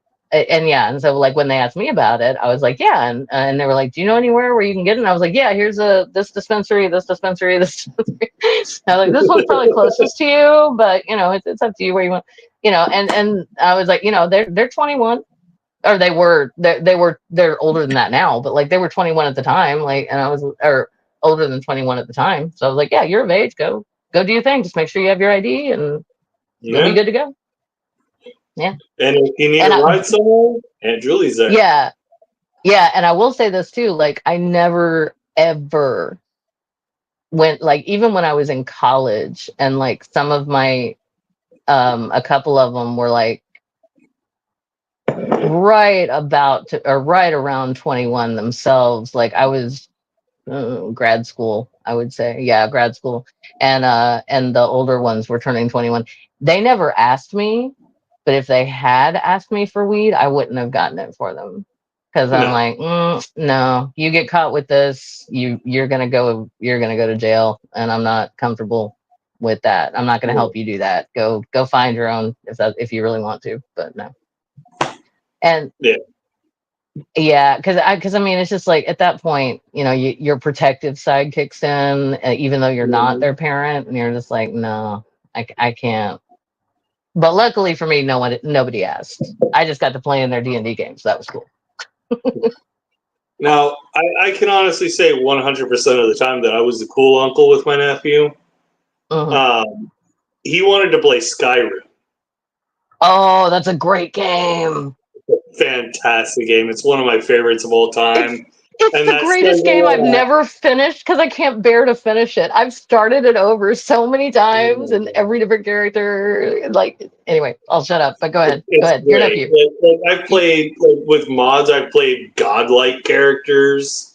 I've Hmm. played straight up characters, the vanilla without DLCs or mods. I played Skyrim all the way through multiple times, Oh multiple my ways. gosh, it's so You know, good. I it's so had a bloody. castle and like could like do all the. I start out cooking and then it just goes insane from there. Yeah. So, but one way or the next, Skyrim's rated M for mature. Yes. So I'm like, okay, nephew, you can play this game, but you cannot tell your mommy. Don't tell her. If you tell her, you don't get to play it again. What's the little dumbass do? Tells her. They always Uncle, do. See, Uncle that's why Ben you let just me. can't. Uncle Ben let me play Skyrim. Why would you say that? Oh my Why? gosh. Strangely, it wasn't his mother that cared; it was his father. Well, and that's where you see, you never know because parents are weird and like they all Yeah, have their own, not weird. I shouldn't say weird. That they have their own way that they're raising their kids, and like especially like the way that my nieces and nephews were raised. They were very sheltered. They were homeschooled. They were raised evangelical homeschool situations, or I mean various Christian denomination homeschool situations. Trying to keep yeah. it vague because I'm not trying to call anybody out or anything. But I will say that, and also it's not accurate to say they're all evangelical because they're not.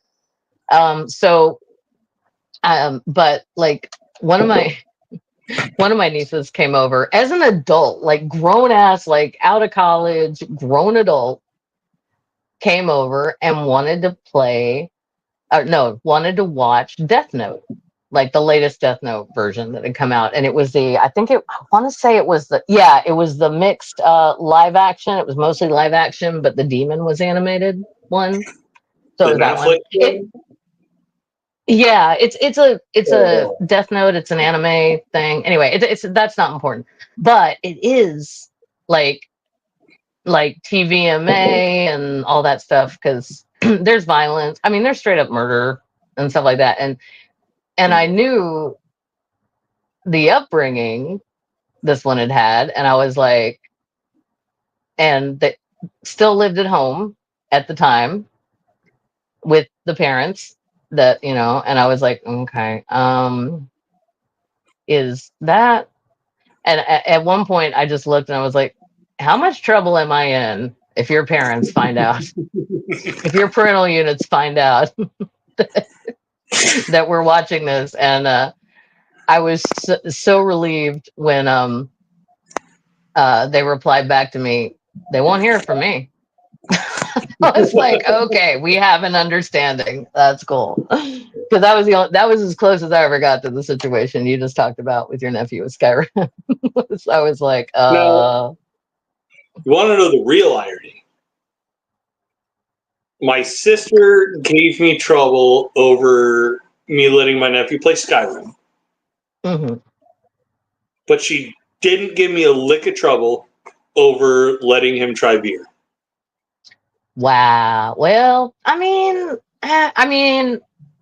it's In Ohio, weird. it's perfectly legal for an uncle to give a Yeah, niece or nephew alcohol, but I got in trouble for that. yeah, that is weird. Because to me, the other would be the more serious thing, but at the same time, there could be a cultural reason. Like I know I said this publicly on my channel many times, and it's no secret, I'm not ashamed of it. My family, my parents, and I thought they did a very good job with this. They The way that because Catholics smoke and drink, especially when I was growing up in the 80s and 90s. Yeah, I mean, Catholics drink, it's fine, nobody cares as long as you don't but also if you're if you have a problem, then they expect you to, go to meetings and do the things and, Yeah, get help, get help if you're, but my parents were like, hey, the rule is, from the age of, this is going to shock some of the younger folks. You were talking about trying to talk like a younger person. Oh my gosh, I have so much trouble. But I'm like, I'm double checking with Joel about like a term I heard on the internet. I was like, does this mean what I think it means? I'm not sure. I'm just using context clues. Anyway, but so this is going to shock some, if there's any Gen Zers in there. Like, it's my parents' thing was, and they're not technically boomers. I think they're technically the invisible generation because they were born the year the US went into World War II. Like they graduated high school in 1960 and got married in 65. So that was, that's my parents' generation. They got married young, so youngish, like not teenagers, but early 20s. So anyway, point is, their rule was from the age of 12 and up, you could have a glass of wine on with Christmas dinner and on New Year's Eve. So twice a year. If you're 12 or older, you can have one glass, and that's it. And what they were trying to do was introduce us to alcohol. And you could choose; it could be beer or wine. But you know me, I'm a wine girl, so yeah. But yeah, so you could do that. That was fine, but then no more after that. And it really was kind of cool. Like, I mean, it taught us about social drinking and drinking responsibly, and that the point of drinking wasn't to get shitty or stupid. It was just to, celebrate. And also at funerals, like if it was a funeral in the home, if the wake was in a home, that you could have a glass of wine or a beer at a wake, for sure. Now, And if somebody else saw you sneaking a second one, they weren't going to say anything. I mean, it's Catholic wakes, Irish Catholic wakes. Come on, as long as you don't fall out, you're fine. I do want to specify real quick. I would let my nephew have tries of what I was drinking. He would have a taste. Oh I my wouldn't gosh! give him a whole glass. No, it's like, hey, I'm drinking this new thing. Do you want to try it? Yeah. Okay. Take a sip. Yeah. And you have 99.9% of the time, his reaction was. Yeah. That was me when I was. I was about 4 or 5. 4, I think, 4 years old, because this was before. Yeah, this is way before kindergarten. This was before preschool. So yeah, I was 4-ish, and I remember my dad would have a beer after work, and we'd all be in the TV. In the TV, no, we would not. We would all be in the living room watching TV because 5 o'clock news. We'd all watch it as a family. That was the thing, and I'd usually just be playing on the floor, And but I wandered up to Dad because in my head, anything in a can that was fizzy was a soda, right? That was a Coke. And I always wanted a Coke because they were sweet and yummy, right? Not Mom's Diet Coke. I did not like the white cans. Those were disgusting. But I liked the red cans, and I see Dad drinking out of a can, and it's a gold can. And I'm like, ooh, what kind of soda is that? And so like I wander over, I'm putting a lot of vocab into my 4-year-old mouth that I'm sure was not there. I only know that I was 4 because I know I wasn't in kindergarten yet. That's it. But and I had speech. I know, that's how I know I was 4. So I go over and I try to pick up Dad's can because it was not. I mean, big family, a lot of stuff going on. Nobody really cared too much except for my sister because she had standards and things like that about people like drinking after you or whatever. None of it was just like, hey, I'm gonna grab a sip of that, like, and you wouldn't even ask, you'd just take it, like nobody cared. But maybe we should have, I don't know, judge if you want. But I went to go for his can and he snatched it out of the way really fast, and I was like, oh, and I thought I was in trouble. I didn't know why. Dad moved with alacrity, therefore I was in trouble because I reached for something that maybe I shouldn't have. And then it was so funny because I can remember it was like watching the gears turn in his head. because he sat there for a moment holding his beer, looking at me, looking at the beer, looking at me. And then he set it down right in front of me. He said, "You know what? Go ahead." And I said, "Is it okay, Daddy?" And he said, "Yeah, it's okay. Go ahead." And I took a sip. Like I wanted to barf. It was the most disgusting thing I'd ever. And he laughed and he was like, "This is why you don't drink Daddy's drinks. Understood, young lady? Yes, yes, yes, sir. Thank you. Sorry." Blah. You know. And then of course I made a big show of how gross it was. And I was like, "What is that?" And he said, "That is beer. That is a grown-up drink. You don't get that." I'm sorry. But it was very smart of him. I never went for his cans again.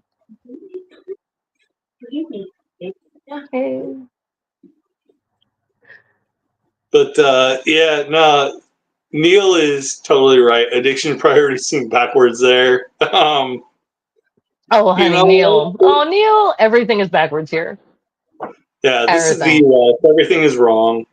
Everything is wrong. Worst possible timeline. I don't know what to tell you. Yeah, exactly. You know? But like We're trying. that actually is how I'm gonna raise. You know, if Alex and I are able to successfully have a kid, that's how I'm gonna raise my child. Son, daughter, somewhere in between or outside, who cares? You know, that's how I'm gonna raise the kid. You know, I mean, yeah. You know, it's like, oh, you want to try Daddy's drink? Okay, this is what it is. Mm-hmm. This is what it has in it. This is why grown-ups drink it. Do you still want to try? And the most they will get is a try. Yeah, yeah, and they're gonna hate it. I mean, the response is gonna be I will say the one time I was tempted and I didn't do it. Don't worry, anybody. Don't worry, I did not do it, but I was tempted. My nephews helped me move.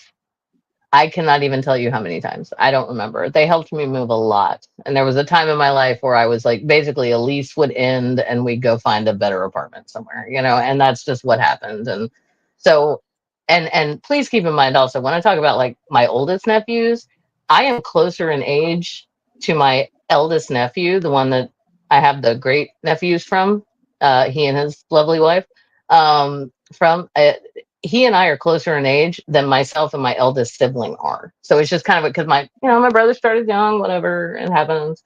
And then, two of them were twins. The ones in the middle were twins, and then me.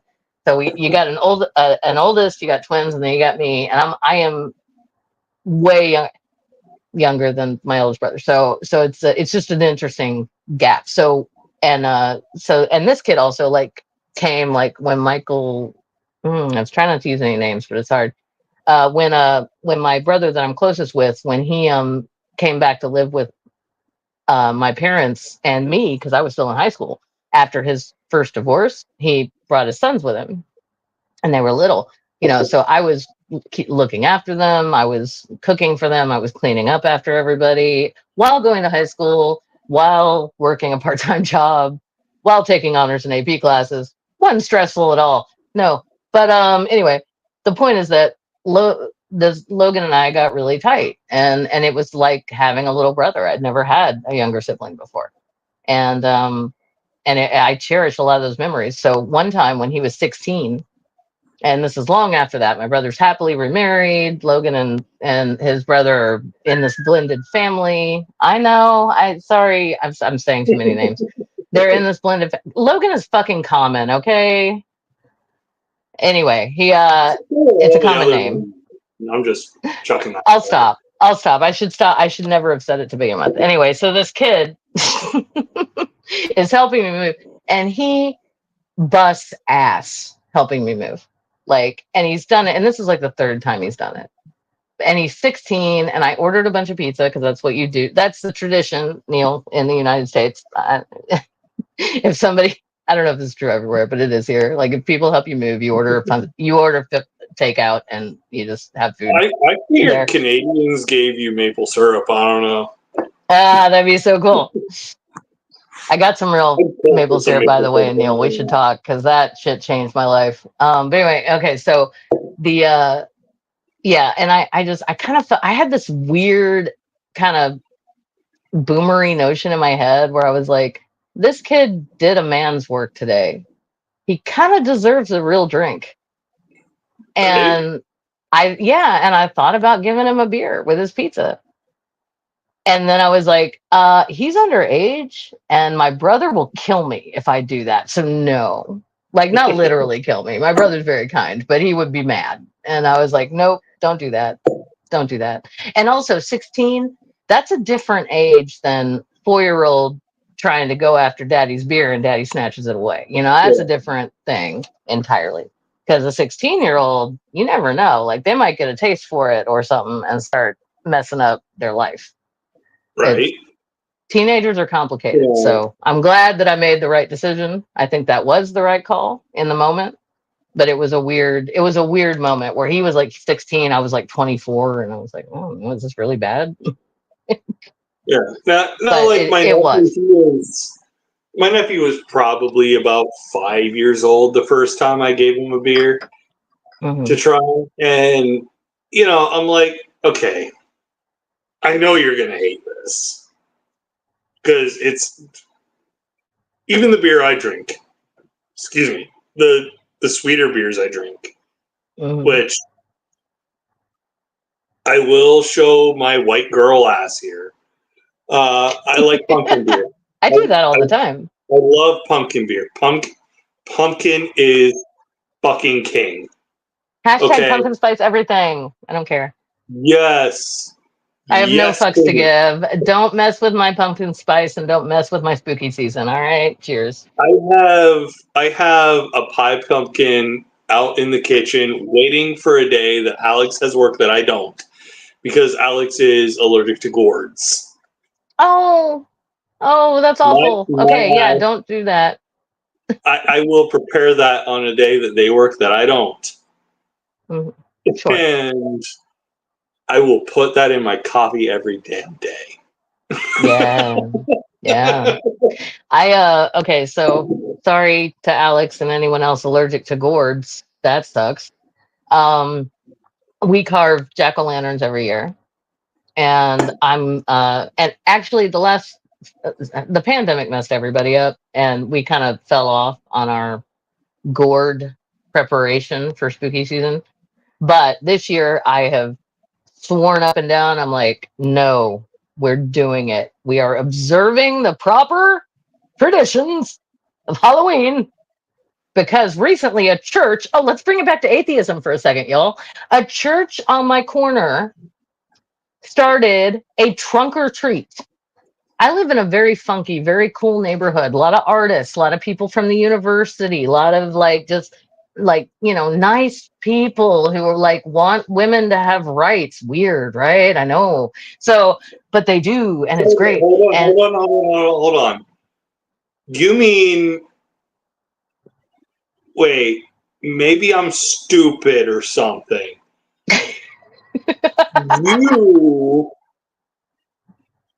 You want bodily, hold on, let me check my notes. Bodily autonomy? Yeah, kind of do. Kind of was born into it. I was born 5 years after a row. Autonomy, I think, is how it's pronounced. What they call it here is like I don't know, going to hell. I don't know, but but basically, yeah, I want that. But yeah, I live in a liberal neighborhood in a liberal city in a very red state, and it just happens that way down here. Like that's how the South works. Weirdly, is we got blue dots in a red sea, and those blue dots are everywhere. Nashville, Chattanooga, debatably, like a lot of places are great, but yeah, where I live in particular is really really blue, Stoops blue, and the neighborhood I live in on top of that is Stoops blue. The neighborhood my dad lives in, people like to fly "Don't Tread on Me" flags, and I literally saw, it's gone now, thank goodness, but on a house I've always really liked, there was a there was a "Let's Go Brandon" sign, and I was like, "Are you serious right now?" Anyway, I know, guys. This is where I live. So real fast, I love that Brandon is outdated now because he dropped out. I know, it's It so great. cracks me up so hard that all the "Let's Go Brandon" and They had to all the let go of it Biden because flags are useless now. It also, kills me that can they we just mean say, nothing. if you don't mind a little bit of politics on your fundraising stream, and y'all please Oh, give to B please. Mills so he can get a computer and get his channel back up. Please, please, please. We all miss that sweet, sweet B Mills content. I almost said conduct. I was like that too, but like Weekly, content I is what we miss. promise. We miss it. I miss it.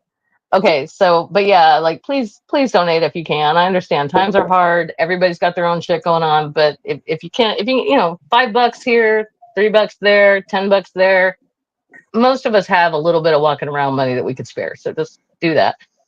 Now, having said that, I live in a cool, funky, artsy neighborhood where we have literally a historic, like everybody knows about it. Food trucks come, the police have to come to like just not in a bad way, just to make everything safe. Like they, because there's food truck vendors and people will have boxed wine in their front yards, and if you bring a cup, they will give you a free glass of wine while you look at their art. I got to buy a comic book from a guy who drew the comic.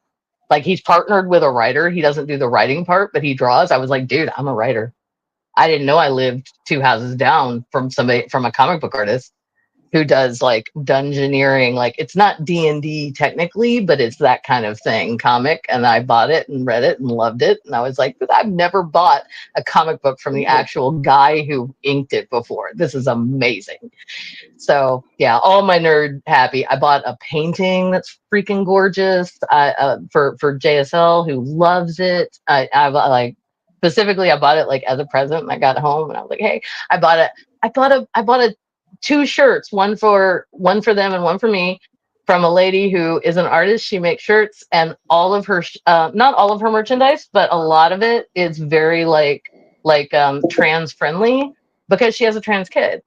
And so we got into a whole conversation, and I was just like, I said, I know this is stupid for me to say because it's like I'm complimenting you for loving your child, but just thank you. And just so you know, like, and I pointed to my house. I was like, that's my house. It's a safe place. If your kid is ever in this neighborhood and in duress or doesn't feel safe, our house is safe. And I know that sounds really weird coming from a stranger, but they don't have to come inside, but they can knock on the door. I will call the police. I will call whoever they need. I'll call you, and so like local artists, man, like that's where it's at. So this is the Yeah. neighborhood I live in. So I live in this cool neighborhood. And every year we've been here, we've had actual trick or treaters, like old school, like I used to do as a kid. Trick or treaters just going around. There'll be like a parent would be standing like at the end of the sidewalk, but like these adorable kids and teenagers taller than I am. But hey, if they're in a costume, I'm like, we have the good candy. We got all the chocolate. Right now, we're Oh not a full yeah. candy bar house because we can't afford to be. Full candy bar houses, I admire it, but that is hundreds and hundreds of dollars that I don't have to spend on Halloween candy. So sorry, but we do have the good fun size candy. Okay. So we dress up too, and we answer the door. We hand out candy. Junk Shop is in charge of handing out candy because they don't hand out too much. I get too excited and just give fistfuls to every little kid, or every big kid. If oh my gosh, a big kid showed up in this mask that scared the crap out of me one year, and I was like, oh, and he got extra because he scared me. It was awesome.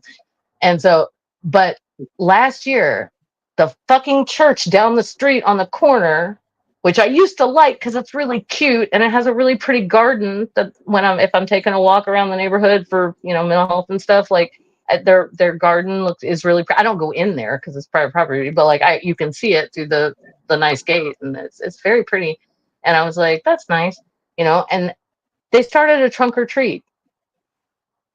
And so last year, the Halloween came around, we were ready with our candy, with our house decorated, lights on, everything going. Not a single trick or treater. The fucking Seriously. church destroyed my trick or treaters. And I want to say this is church not creating community, it's church destroying community. Because the Exactly. community we had was one where kids and parents felt safe trick or treating in this neighborhood. They felt safe. They knew their kids were safe. They weren't scared. The only time parents came was when the kids were really small and the parents kept their distance because they wanted their kids to have that Yeah. experience. Yeah. So, yeah, so sorry for the long rambly story, but No, it's I just, okay. There was one trick or treat that I went with my nephew and my sister on, and my nephew, he wanted to go to the house on his own. He was like 3 or 4. Yeah, so he was still super Wait, little. Right? what was he dressed as? Do you This is remember? what I mean by super little, less than a foot. Um, Oh, sorry, I was showing a brand. What do you remember what he was dressed as?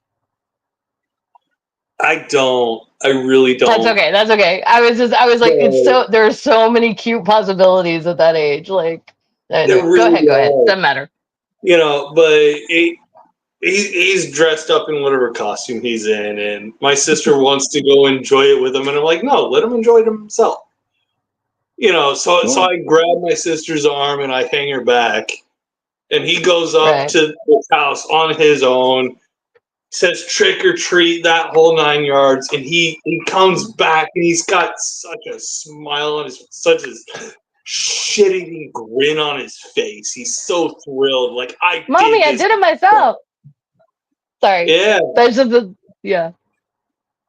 that was worth the night because I forgot my jacket. It was a night so worth freezing my ass off. Just That's the to see that shit-eating grin on his face. yeah, absolutely. Oh, and that's the magic of it. Like, I'm not a, and I know I should be. I should be a more like get to know your neighbors kind of person, but I'm not. I'm the person who likes to be like on a wave and say hi. Like, I know your first name. Hi. Having a good day? Me too. Great. Bye. Kind of neighbor person. But Speaking stuff of like, meeting new people, hi Tria. Welcome to the Hi. stream. How are you? Yeah, let's not go into that right now. But yeah, okay, I will say thank you for being here. yeah. How you been doing, Bob? I don't catch up with you as often as I mean to. That's actually probably my fault because Beelzebub and its various incarnations haven't existed in over a year. That So, is true, but there is such a thing as DMs, and I've been horrible at I have your other accounts too, so it's not like it's not like that's the other one. But yeah, meh. I eh. Meh, don't blame don't beat you. yourself up. But yeah, stuff is weird and wild, and I'll probably tell people what's going on. Like, it's not super bad, it's just a lot of things that need to change at some point. But yeah, don't want to go into details because some of them ain't mine to tell. That's Oh fair. yeah, I feel you. Yeah, Yeah, I got a I'm bad little about that. sister, and she would be mad at me if I. She doesn't mind me telling friends in private. She does have an issue with me actually like saying on stream. So, but yeah, we're hanging in there, but it's a lot. Mhm. Now, my memory is beyond worthless. Your pronouns He him he him? he him. Yep, he him. Okay. And Okay. I go by both Molly and Tria. I'm hoping someday to change my legal name to Molly. Hopefully, when Okay. things calm down a little bit. Well, But yeah, Molly, sir, it is lovely to speak with you again. it is Hey, nice to see you again too. if things don't calm down, you know what? Fuck them. Well, that's kind of the thing. A lot of the changes we need, like moving out and shit, are yeah, just not available right now. But We'll get there. It's just gonna be a bit. Did we lose Bub? We lost Bub, didn't we? Hello? Yeah, that was entirely on me. I don't know what I did, but Yeah. it's because I'm on a phone, not a computer. Yeah, I kind of and- figured. This Yeah, is a so- fundraiser to get you a computer, yes? Or is that going to be like later on? This was intended to be a fundraiser. But I mean, like I said very early on in the stream, I know what my relevancy is in the community. You know, okay, Julie. I will invite you straight back in. But yeah, my relevancy in the community has Yeah. gone the way of the dodo, I've and kind of that's my own fault. Yeah, I've kind of just backed out myself for different reasons. Most of it is I don't have a lot of energy for socializing right now. I just don't. Most of my social battery is taken up by running and playing games in the background, and just don't have a lot. Just don't have a lot of desire to really hang out. Even though I do care about people, it's just difficult. It is, and I get that. It is. I hate tautology so much, but it is what it is. Yeah. Yeah. I guess The simple fact is you can't do it. It's all good, and I appreciate you showing up. I really do. Thank you. Yeah, miss talking with you. I remember one of the last times we talked was it was an unintentionally drunken bub live stream. Do you remember my friend Elfie? No, I have such horrible memory issues. Okay. I do but remember you being drunk, but I don't remember what actually happened in that stream or what we talked about. Nothing really happened in the stream. It was pretty much a regular live stream. It's just I happened to be drunk at the time. Hold on. I think Julie might be trying to reconnect at the stage. And there we go. Okay. I'm going to be right back. I've been holding in for a hot minute, so you two talk. I'll be right back. Oh no! Why are you leaving me in charge of entertainment? No. No. I'm here with you. Bad. Terrible. No. It's gonna be okay. I'm gonna stick in until wow. Don't. That's a terrible way to phrasing. God. Listen, I have learned that anybody who is not ace, they'll turn anything into a sexual innuendo. So I've stopped caring. Preach. It's true. I've just stopped caring. I don't even watch my words anymore. It's impossible to care on that level. Yeah. So how are nope. That's not the question I wanted to ask. I wanted to say, Molly, am I saying your name correctly? Yes, it is pronounced Molly. Sweet. Yeah. I don't really care if people mispronounce it because one, it's an odd name, and two, some of the pronunciations have been absolutely hilarious. And I just I have a friend who, no matter how many times I correct her, her memory is bad, and she keeps calling me Mooly. I mean, I'm not laughing at you. I have a weird last name, and I've heard it more than 9 ways from Sunday. Wrong. Right. It's just I as think what it it is. comes with the territory of having an odd name because my first name is like a variation on Shauna. So everybody just assumes that it's Shauna, but it's not. Oh, I see. So I'm used to people mispronouncing my name. I figure I might as well just continue picking odd names and see how people handle it. Absolutely. I remember on a fundraising stream, they were doing like, and they had limits. Like they were like, okay, once you hit a certain limit, you stop yourself. But I remember I was on a gaming fundraising stream, and one of the things you could pay for was for everybody who was playing the TTRPG to take a shot. And Oh. about 5 or 6 shots in, somebody decided my name was Pterodactyl and just called me that the rest of the stream. Okay, so you got to be a Power Ranger Zord for a while, is what you're saying. Yeah.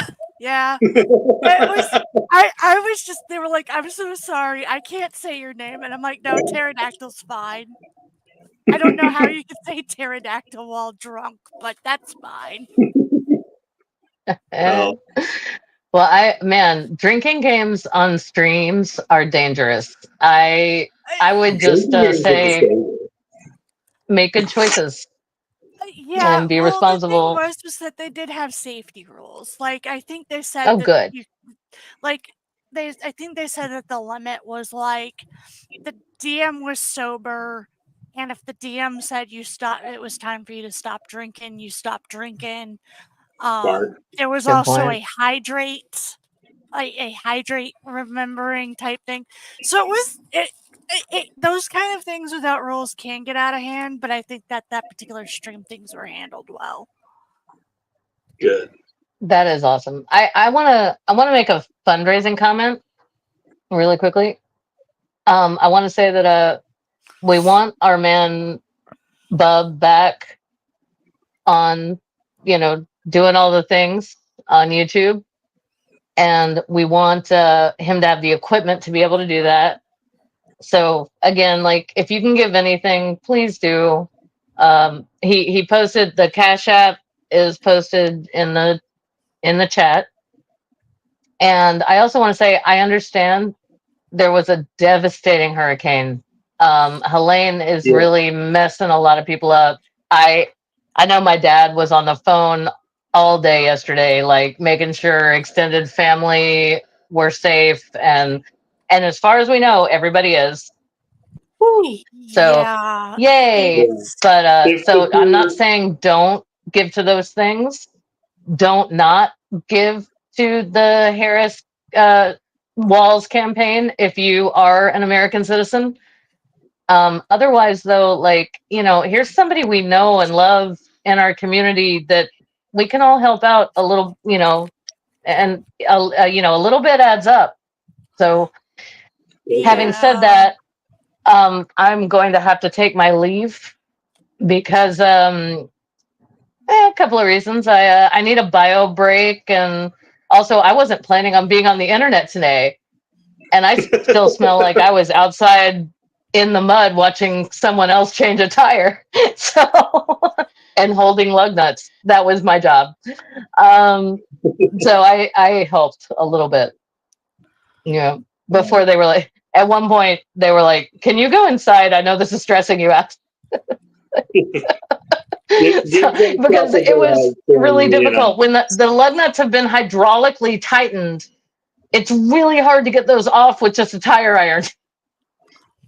So that's the image I want to leave in all of your minds, and then I want to leave the image of females with no computer. It's sad. So anyway, this is the there's a lot of sad. There's a lot of hard times going on. This half of my face is gone. What? I missed it. I'm sorry. I miss making content. I really do. It's just a matter of having the software to make it. Oh, wow. Yeah, that is not what I heard. Okay, that's fantastic. Wow. I agree. I miss you making content. I miss making content, but today has taught me that I need to remember the rules about everything. Like 3 times, you know what? I'm not going to say it again because maybe no one will remember. Oh, that's not true. It's on the internet. Okay. Anyway, love y'all. have a fantastic day. Neil, if you're still there, everybody in the chat. I can't see the chat right now, but love you all, and I hope you're all okay and everyone's well. Okay, Thanks so for take stopping care, in, and appreciate it. of course, thank you for having me. Alex and All I right, love you very much. Thank you. Don't make me cry on the thing I'm on the gonna. internet. Nah, I'm leaving. I'm leaving. Bye. Bye. Bye. So how have you been, Willie? It has been a while. It's been up and down. There are some good things. Made close friends with somebody a little while back. We had been running around in similar circles. Didn't realize we lived like 10 minutes away from each other.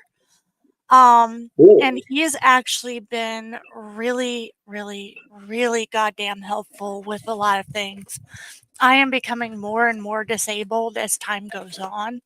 And it's getting harder for me to do things like go out to grocery stores or get food for my cat. And he is consistently over to help with that. He is going to be building a catio for my little cat Elmer, because we now have 4 cats in the house. One of them he gets along with, and the other 2 he does not, and we've unfortunately had to keep them separated. So they're having to take turns, and the other 2 cats are taking that well because they're not super active. But Elmer's been driving me nuts. So we're building him a little catio this week. And all of those health problems that he used to have, like when I first got him, he's still got them, but they're so minor now. Like about maybe once every 3 or 4 months, he just decides he doesn't want to eat anything, and I have to he has IBD. So, but he'll get a little bit of a stomach ache and then decide he doesn't want to eat. And I'll open up 5 or 6 cans before he goes back to the first flavor I tried to offer him. Which he never stops completely eating. It's just like, dude, if you were just going to eat the first can I offered, can you not waste $10 worth of food in one sitting?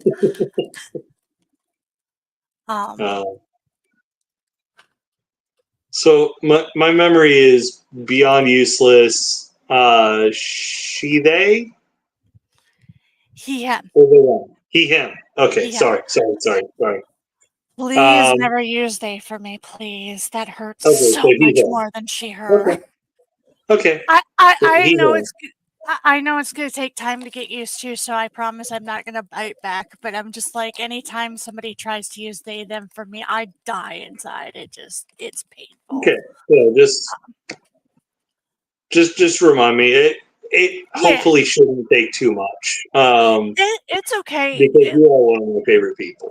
And and I know that it takes a bit of adjustment because we knew each other for years before I figured all of this stuff out. Funnily enough, one of my friends had bought me a video game, Final Fantasy 14, and there was a particular scene in it that had helped me figure out I was trans, and it has been a wild ride since then. yeah. Yeah, because of work and because of where I live, I'm not able to really be out of the closet except for at this one safe spot. Well, 2. The barber shop and the game store seem to be the only places that I could be open to myself. But we go to the game store on a semi-regular basis, so that helps a lot. But yeah, I think it's been 2 years. 2? 1 or 2 since I announced that I was not cis. So it's been insane. I think I remember Do you remember the stream that I did with you, Alfie, and a couple other people? Not You mentioned it was. particularly. You mentioned that it was kind of strange that I invited her in on a Drunken Bub stream.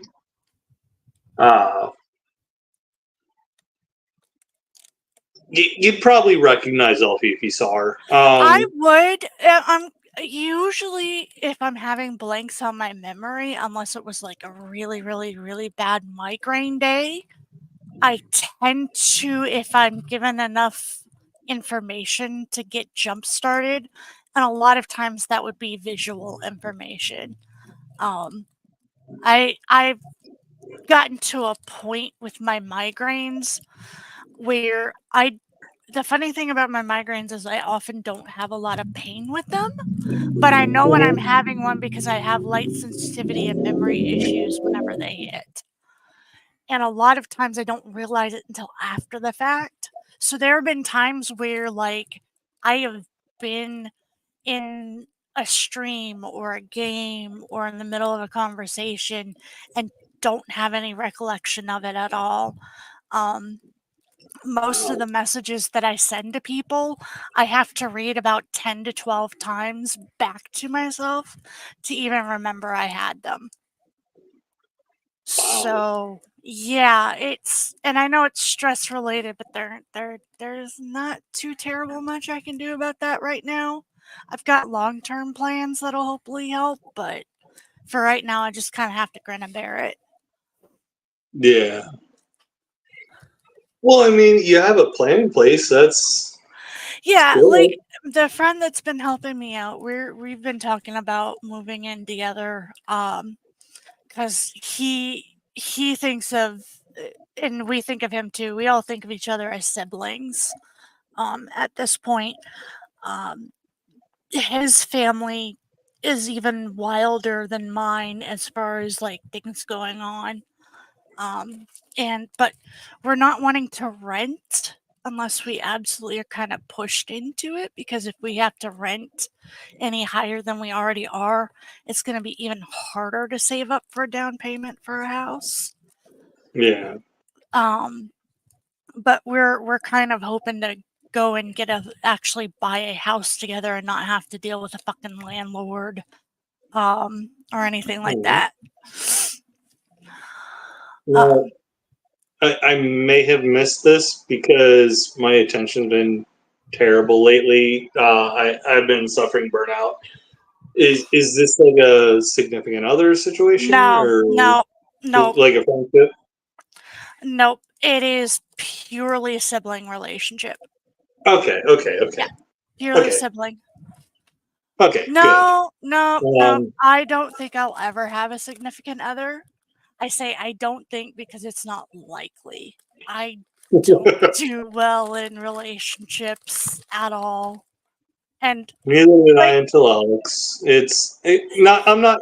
Okay. I know Let me you're qualify not. that. Yeah. I'm not just. I'm not trying to say it won't happen Yeah, or it you will have happen. different barriers than I do. Yeah. Or you Yeah. had different barriers than I did. Yeah. Alex broke him down way quicker than I thought was humanly possible. But yeah. Not to try to invalidate you or anything. I know you're not. I never take it that way. I never take Good. it that way. But yeah, Because it's I never did it that way. no, he is purely not interested in anything at all with anyone.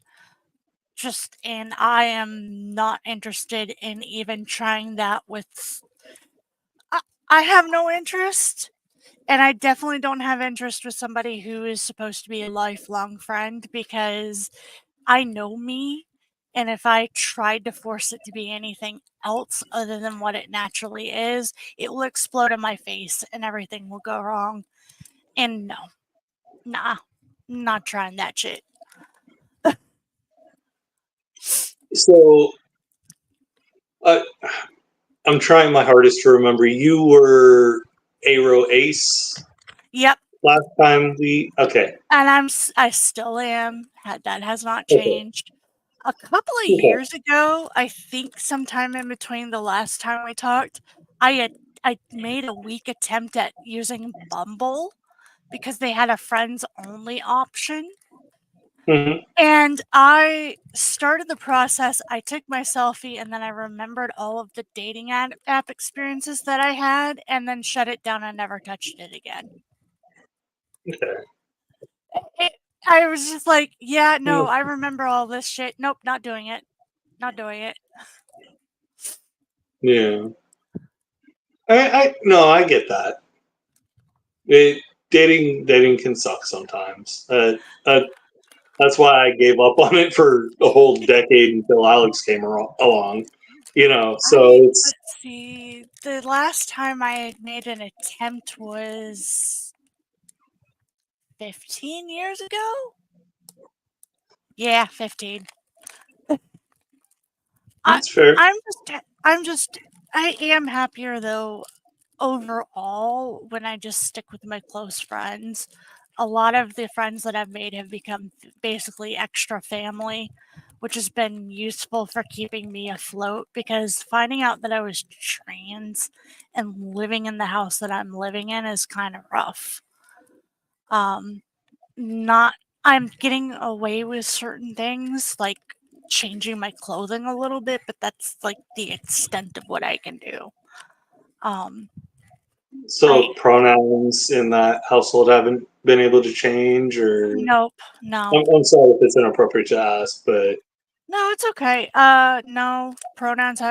I haven't mentioned my name change either. I don't think that would go over well. So, I'm probably gonna wait until I'm moved out before I even try to change my name. I might not even change it legally just because of all of the hassle of changing all of the paperwork. Um, but I'd also want to kind of feel out what my immediate supervisors say about it. Because if they tell me that it's not a good idea to change to an odd name with the current Florida administration, then I yeah, might just, yeah, because I'm technically in social work. okay. I'm technically in social work, so I know that the two people right above me who supervise everything will not care. They'll just be like, okay, it doesn't matter. But if they think that it's that changing it to a strange name might make it harder for me to get things done or to stay in the program I'm in, I might not be able to do a legal name change either. It just completely depends. And no, leaving Florida is not an option. I love you all. Please, if anybody says it in the chat, I'm going to smack you upside the head. See, I might have said it in my own head, but I also am able to realize, like, as much as Alex and I want to move out of Ohio, it's just not happening.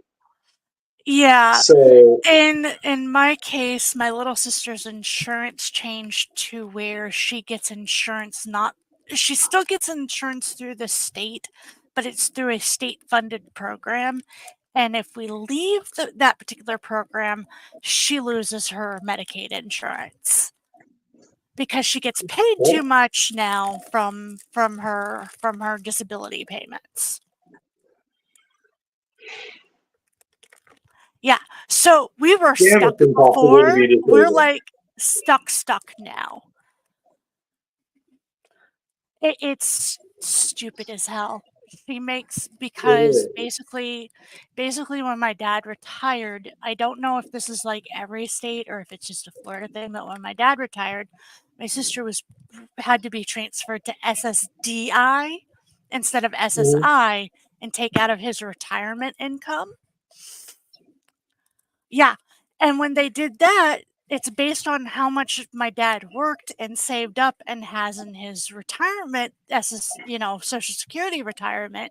So she's actually getting paid too much now from that to qualify for Medicaid through the state of Florida. She had to qualify through Medicaid through the work program that I'm in where I'm a caregiver for her. And it is the stupidest, wildest thing we have had to deal Yeah, with that's in the past insane. year. Yep. Yeah. No, that's fucked. That's beyond fucked up. What the shit? Right. And if she moves, it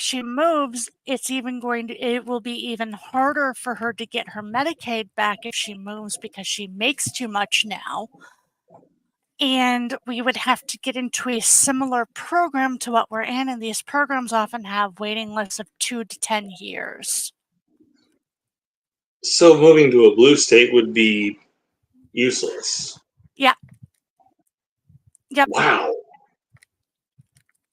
Like, we are stuck now.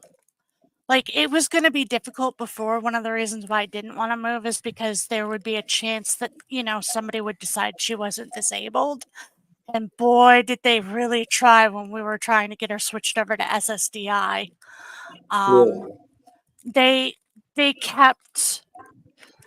There were appointments after appointments after appointments to try to prove that she couldn't work. And it was like, dude, you have like years upon years upon years of documentation from the program that we're in and from her doctors and everything.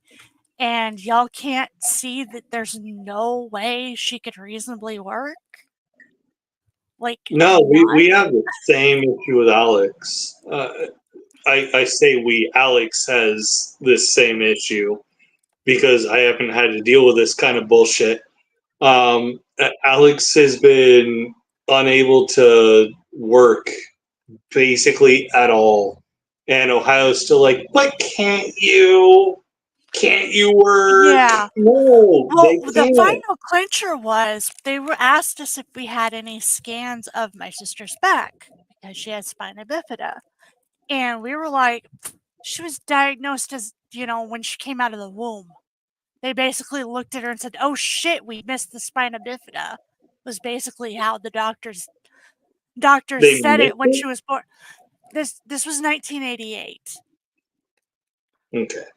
So the scanning technology wasn't nearly as good as it is now. But yeah, when she was born, they were like, oh shit. So SSDI in the state of Florida was like, or Social Security Administration in the state of Florida was like, hey, have you got any scans of her back? And I'm like, she was Going diagnosed all like the way. 30 years ago. We don't have that so they finally got her to take the scans, and when she took those, they were like, oh shit, she really can't work. I'm like, Gee, you yeah, think? that's what we've been telling you the entire fucking time. No, we made it up for funsies. It's Right. Yeah. I hate to be childish like that and do the thing, Yeah. but come on. Yeah, it took them a whole 2 years and like 10 different appointments to try to figure shit out. Meanwhile, the person who was actually like overseeing the whole case and like putting our file together was like, why do they need more evidence? And I'm like, because the poor guy, I hope he leaves before he gets burned out, because the guy overseeing our case was a decent human being.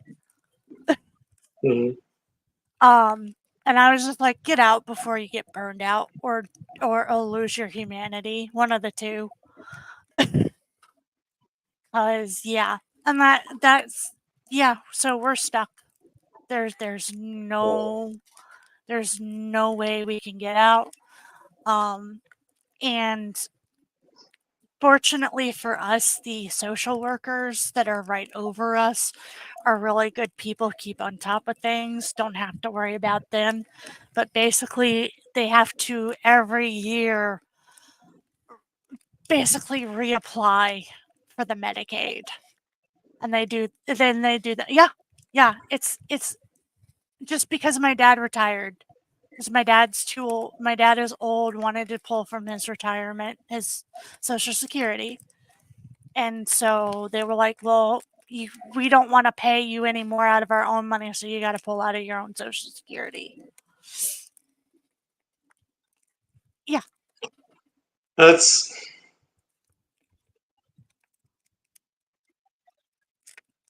And I don't know if this is just a Florida thing. I don't know if every state does this or if it's. I just know it's Florida. I just know that's what we had to do. Thank God, or well, not God. I don't believe in God, but thank goodness that we fucking already were in the program. yeah. Like, because as annoying as that was, like any questions I had, any hoops that I didn't understand, anything like that, I had two people who were literally a phone call away to like help us sort this shit out. I don't have to reapply every year. They do for us. And it's annoying for them and annoying for us, but at least I'm not having to jump through all of those hoops myself. Yeah. But yeah, ever since she got switched over, it basically I always kind of knew that leaving Florida would not be really something we could do. We're stuck here. We're stuck here because there's no way any of us can afford any of her medical if she ever loses her Medicaid.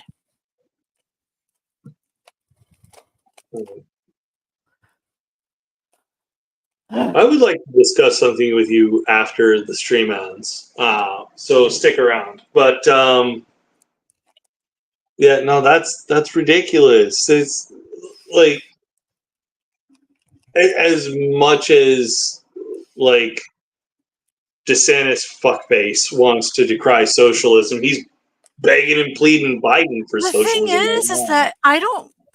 The way that it was explained to me was like, this isn't like. Don't get me wrong. I hate DeSantis. He's fucking shit up.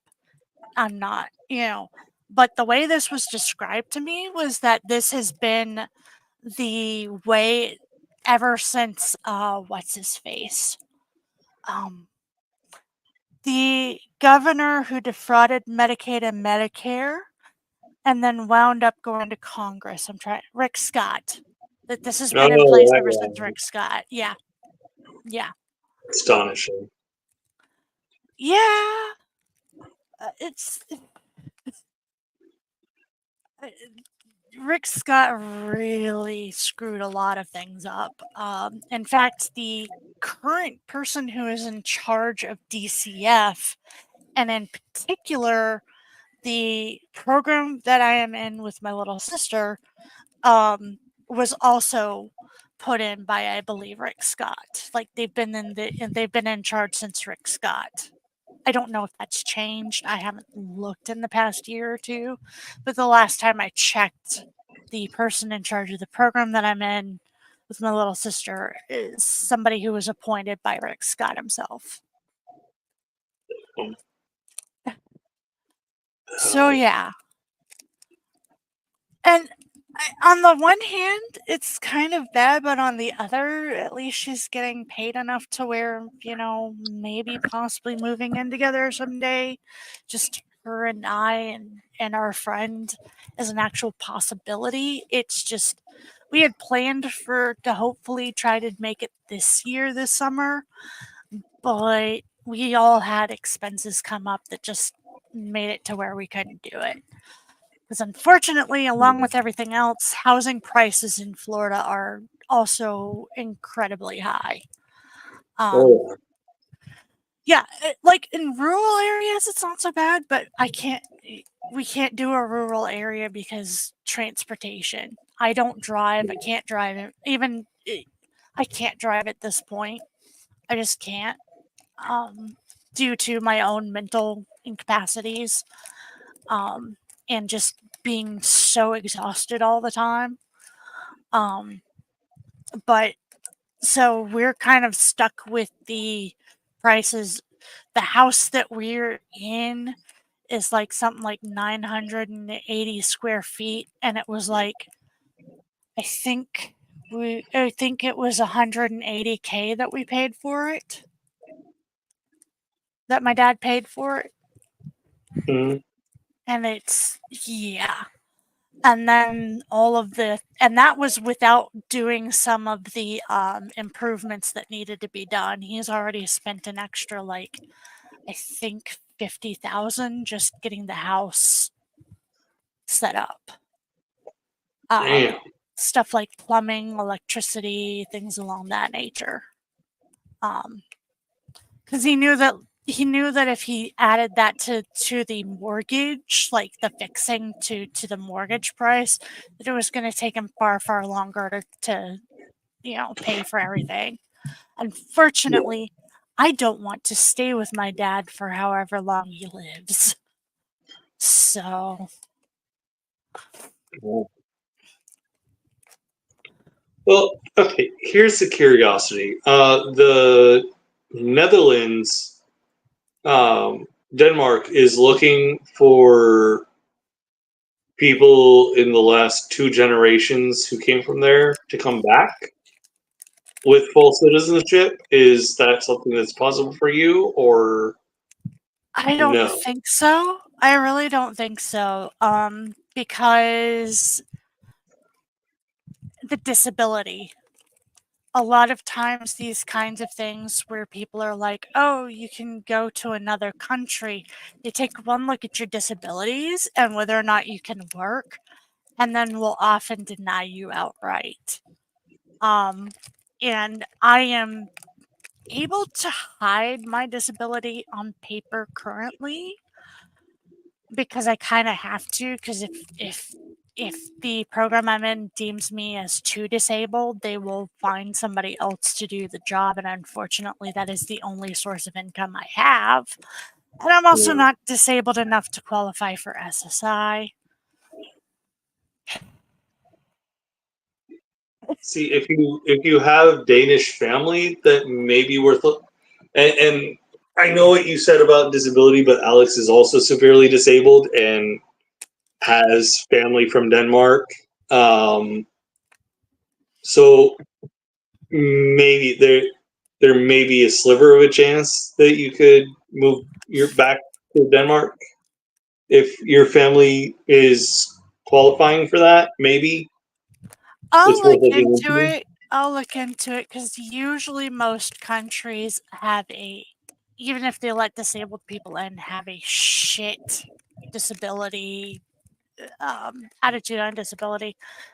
For instance, Sweden often gets a lot of praise for how it handles disability. And then every disabled person I've talked to in Sweden is like, oh, yeah, if you move to Sweden and you're on disability, you can never leave because it's considered a loan. All right. Yeah, the payments that they give you are considered a loan that if you were to leave, you would have to pay back. All right, that's something I'll bring up with Alex with Denmark. But I don't know about Denmark. I have no clue about Denmark, never looked into it. I had a friend who was looking into moving to Sweden because that's where a lot of their family had been from. And they were she was trying to marry somebody and she was trying to figure out whether or not Sweden was better or the United States. But because she was on disability, they ultimately decided that they had to stay in the United States because Sweden was not going to be good for her, basically. I don't know too terrible many details. I just remember she said basically she didn't want to be stuck in another country without the ability to get out if needed. And technically, that is technically true for the United States, but in her head, it was like, but that's home. That's not an entirely new country, yeah, culture, slash whatever. But I'll look language. at it. I'll look at it. I don't Yeah. know my ancestry that much because I have avoided it. Being ex-Mormon kind of makes me a little bit skittish about having that information where anybody in my dad's family could find it, and my stepmom's family could find it. Um, So it's been difficult because on the one hand, I do kind of want to have some mild interest in family stories. On the other hand, I don't want that stuff easily found where people can do baptisms for the dead. I get that. I get Um, that. Same with there's been talk in the household about doing like a family history box, and I'm just like, I don't want to participate because I would be putting in a sanitized version of me that didn't actually exist. Yeah. So although I have been halfway tempted to make a box that will somehow magically appear at my funeral and be put into the right hands with an actual, you know, with actual stuff I wasn't able or allowed to say, kind of deal, just to be a Yeah. vindictive little bitch at the end because I'm tired and angry. Nothing wrong with that. Nothing wrong with that at all. It's your life. You get to live it how you please. If you want to be vindictive at the tail end, do it. Oh yeah, yeah. 100%, I say do it. I told one of my friends, I was like, hey, when I'm gone, can you go on my computer and they'll like wipe your history? I'm like, no, share it. Fucking share it. They're like, what do you mean? I'm like, share History. share the internet history. Just share it. Because I don't know, I kind of just almost want people to have the feeling of they didn't really know me or get to know me. Yeah. And that'll be for like the main funeral. I'm also trying to see who I can leave instructions for. Because what I really want is I don't actually want a funeral. I actually want my chosen family to like go to a restaurant or something and just eat food and like spend time together. That's really it. But I kind of get the feeling that's not what's going to be allowed to happen. So at least with I mean, my dad and stepmom. with them, maybe not, but for everyone else, that sounds really meaningful. So Right. I don't It's know. like growing up when we had more ability to visit my dad's side of the family. I remember the few funerals that we went to. You would obviously have your church funeral and your stuff like that, but then everybody would pile up into cars, and you'd have like 40 or 50 people show up to a restaurant and just like sit and chat and like laugh way too hard. Those meals were dangerous because I would often miscalculate when it was safe to eat or drink and wind up choking because I was laughing so much. That's the kind of thing I would like to have. All right. Well, hopefully this doesn't happen for a long, long time, but I'll keep that in Well, mind for you, Marie. little sister says that if I go first, she's going to find all my D&D friends and do a necromancy, so it's going to be a while. Okay. Okay. She's like, you're not allowed to leave first.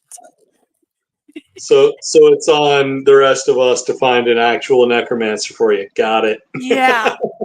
Yeah, there's a running joke in our gaming circles in my gaming circles of Elmer and Amber traveling across the country to gather up all of my friends for necromantic ritual to bring me back.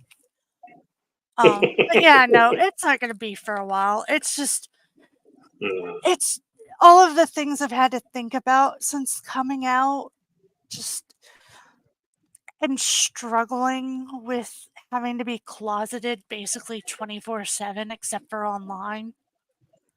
Um there's it's not been all bad. Like I'm glad that I know cuz it's made things make fucking sense. But yeah.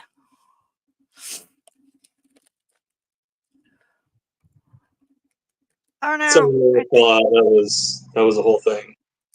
yeah. I hate phones. Yeah. Oh no, did I lose you? Apparently I think I've been left alone. We're missing. I hate my phone so very much. I'm so sorry. It's okay. No, I don't think there's an audience, so when you bleep out, I'm not. Oh, there's 3 people. I know I'm one. But yeah, So, what you were saying? I'm sorry. I don't remember. It's fine. But yeah, I think not last summer, but the summer before, I actually went to New Orleans because it's easier to find alternative stores there. Mm-hmm. And I actually went and I had also gotten 2 refunds in 1 year, like right after the other.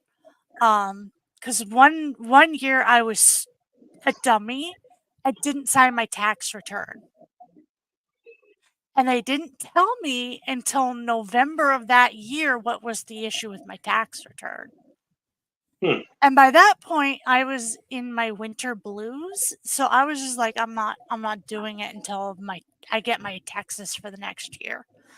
Because as long as you don't owe, it's not a big deal if you don't file. And I knew I didn't owe any taxes, so I turned in both years at the same time and got 2 different refund checks. And so decided to go on a trip to New Orleans with my friend Zaphod. And we actually bought a bunch of clothing for my transition. It was really, really, really fun. Visited my aunt and my Grammy. My aunt, I think, suspects something's up, but knows not to ask. Because she had asked him, because I obviously was not going to go to New Orleans and not say hi to my Grammy. And it would have been mean to not say hi to my aunt. Although our relationship is a lot better the last couple of years. Even though she's older than me, she had some growing to do. Mm-hmm. And she had asked me to show her all the things we had bought, and I was just like, yeah, I'm not able to put them on. Is that fine? She's like, no, I just want to look at them. And she genuinely complimented me. She said that she was like, it's not my style, but you look really happy. And just, like looked things over and then put them in the bag. And I kind of saw her like piecing things together, but not saying anything. But since she complimented me so genuinely, I don't think it'd be an issue. But I don't want to try that until because she's the only access I have to my grandmother. So if I'm miscalculating or wrong, I don't want to lose access to my grandmother, if that makes sense. Yeah, no, I get it. And I only got my one Grammy left. No other grandparents left. It's just my Grammy left. So I had wanted to make sure that, and my grandmother couldn't see the clothes that I had picked. So, because she's basically blind at this point, and I was able to give her brief descriptions, and I don't think she put anything together. So, but yeah, that was actually really fun. So not everything about my transition's been bad. I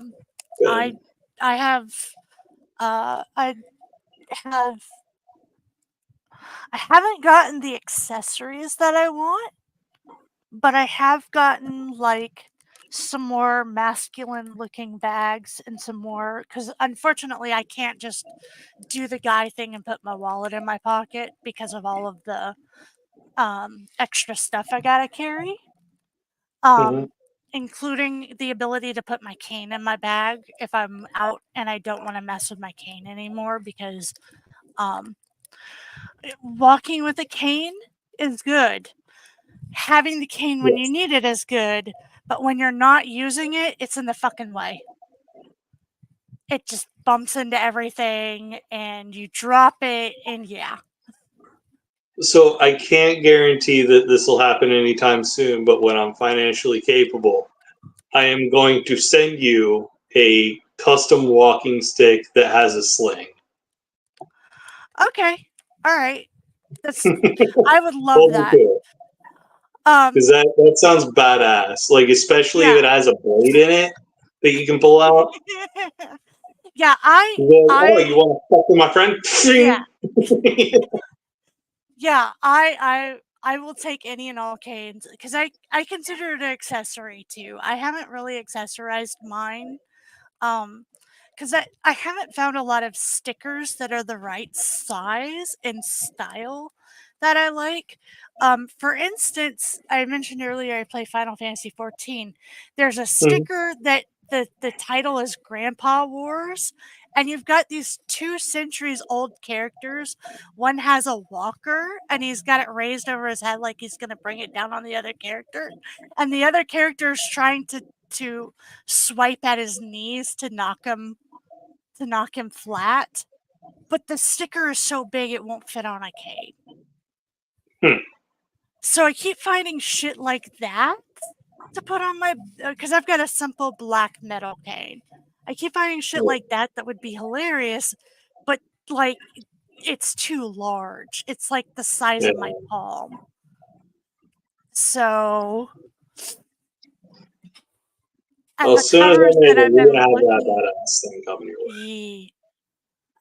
the and the covers that I've been finding, like you can find cheap covers, but all of them are like super flowery and girly, and I'm like, no.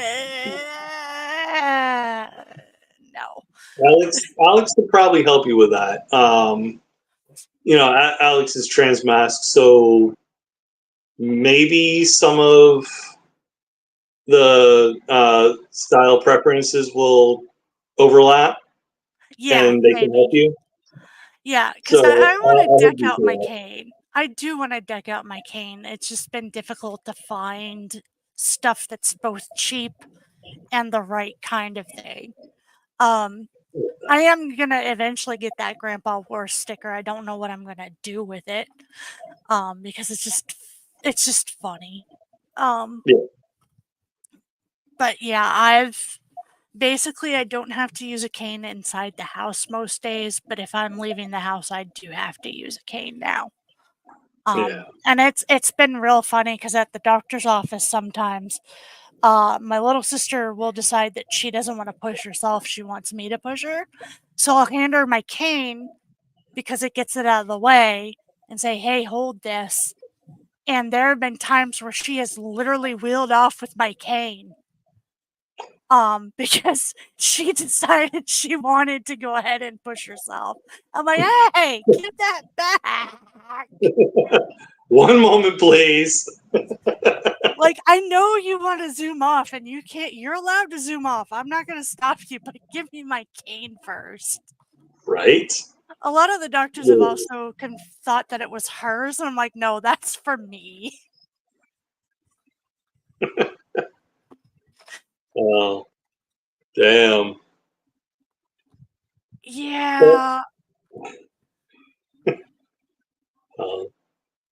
So it has been almost 3 hours. I think I'm gonna end the live stream. I do want to really quickly say thank you to Julie, the voice of Wine and Reason, for sending $20 to help out with this laptop, which was the point of the stream. Big thank you, greatly appreciated. I guess we will. That was just the grow light turning off. Thank you again, Muli, for sharing the Cash App. But yeah, we're gonna head off and talk to y'all later. Bye.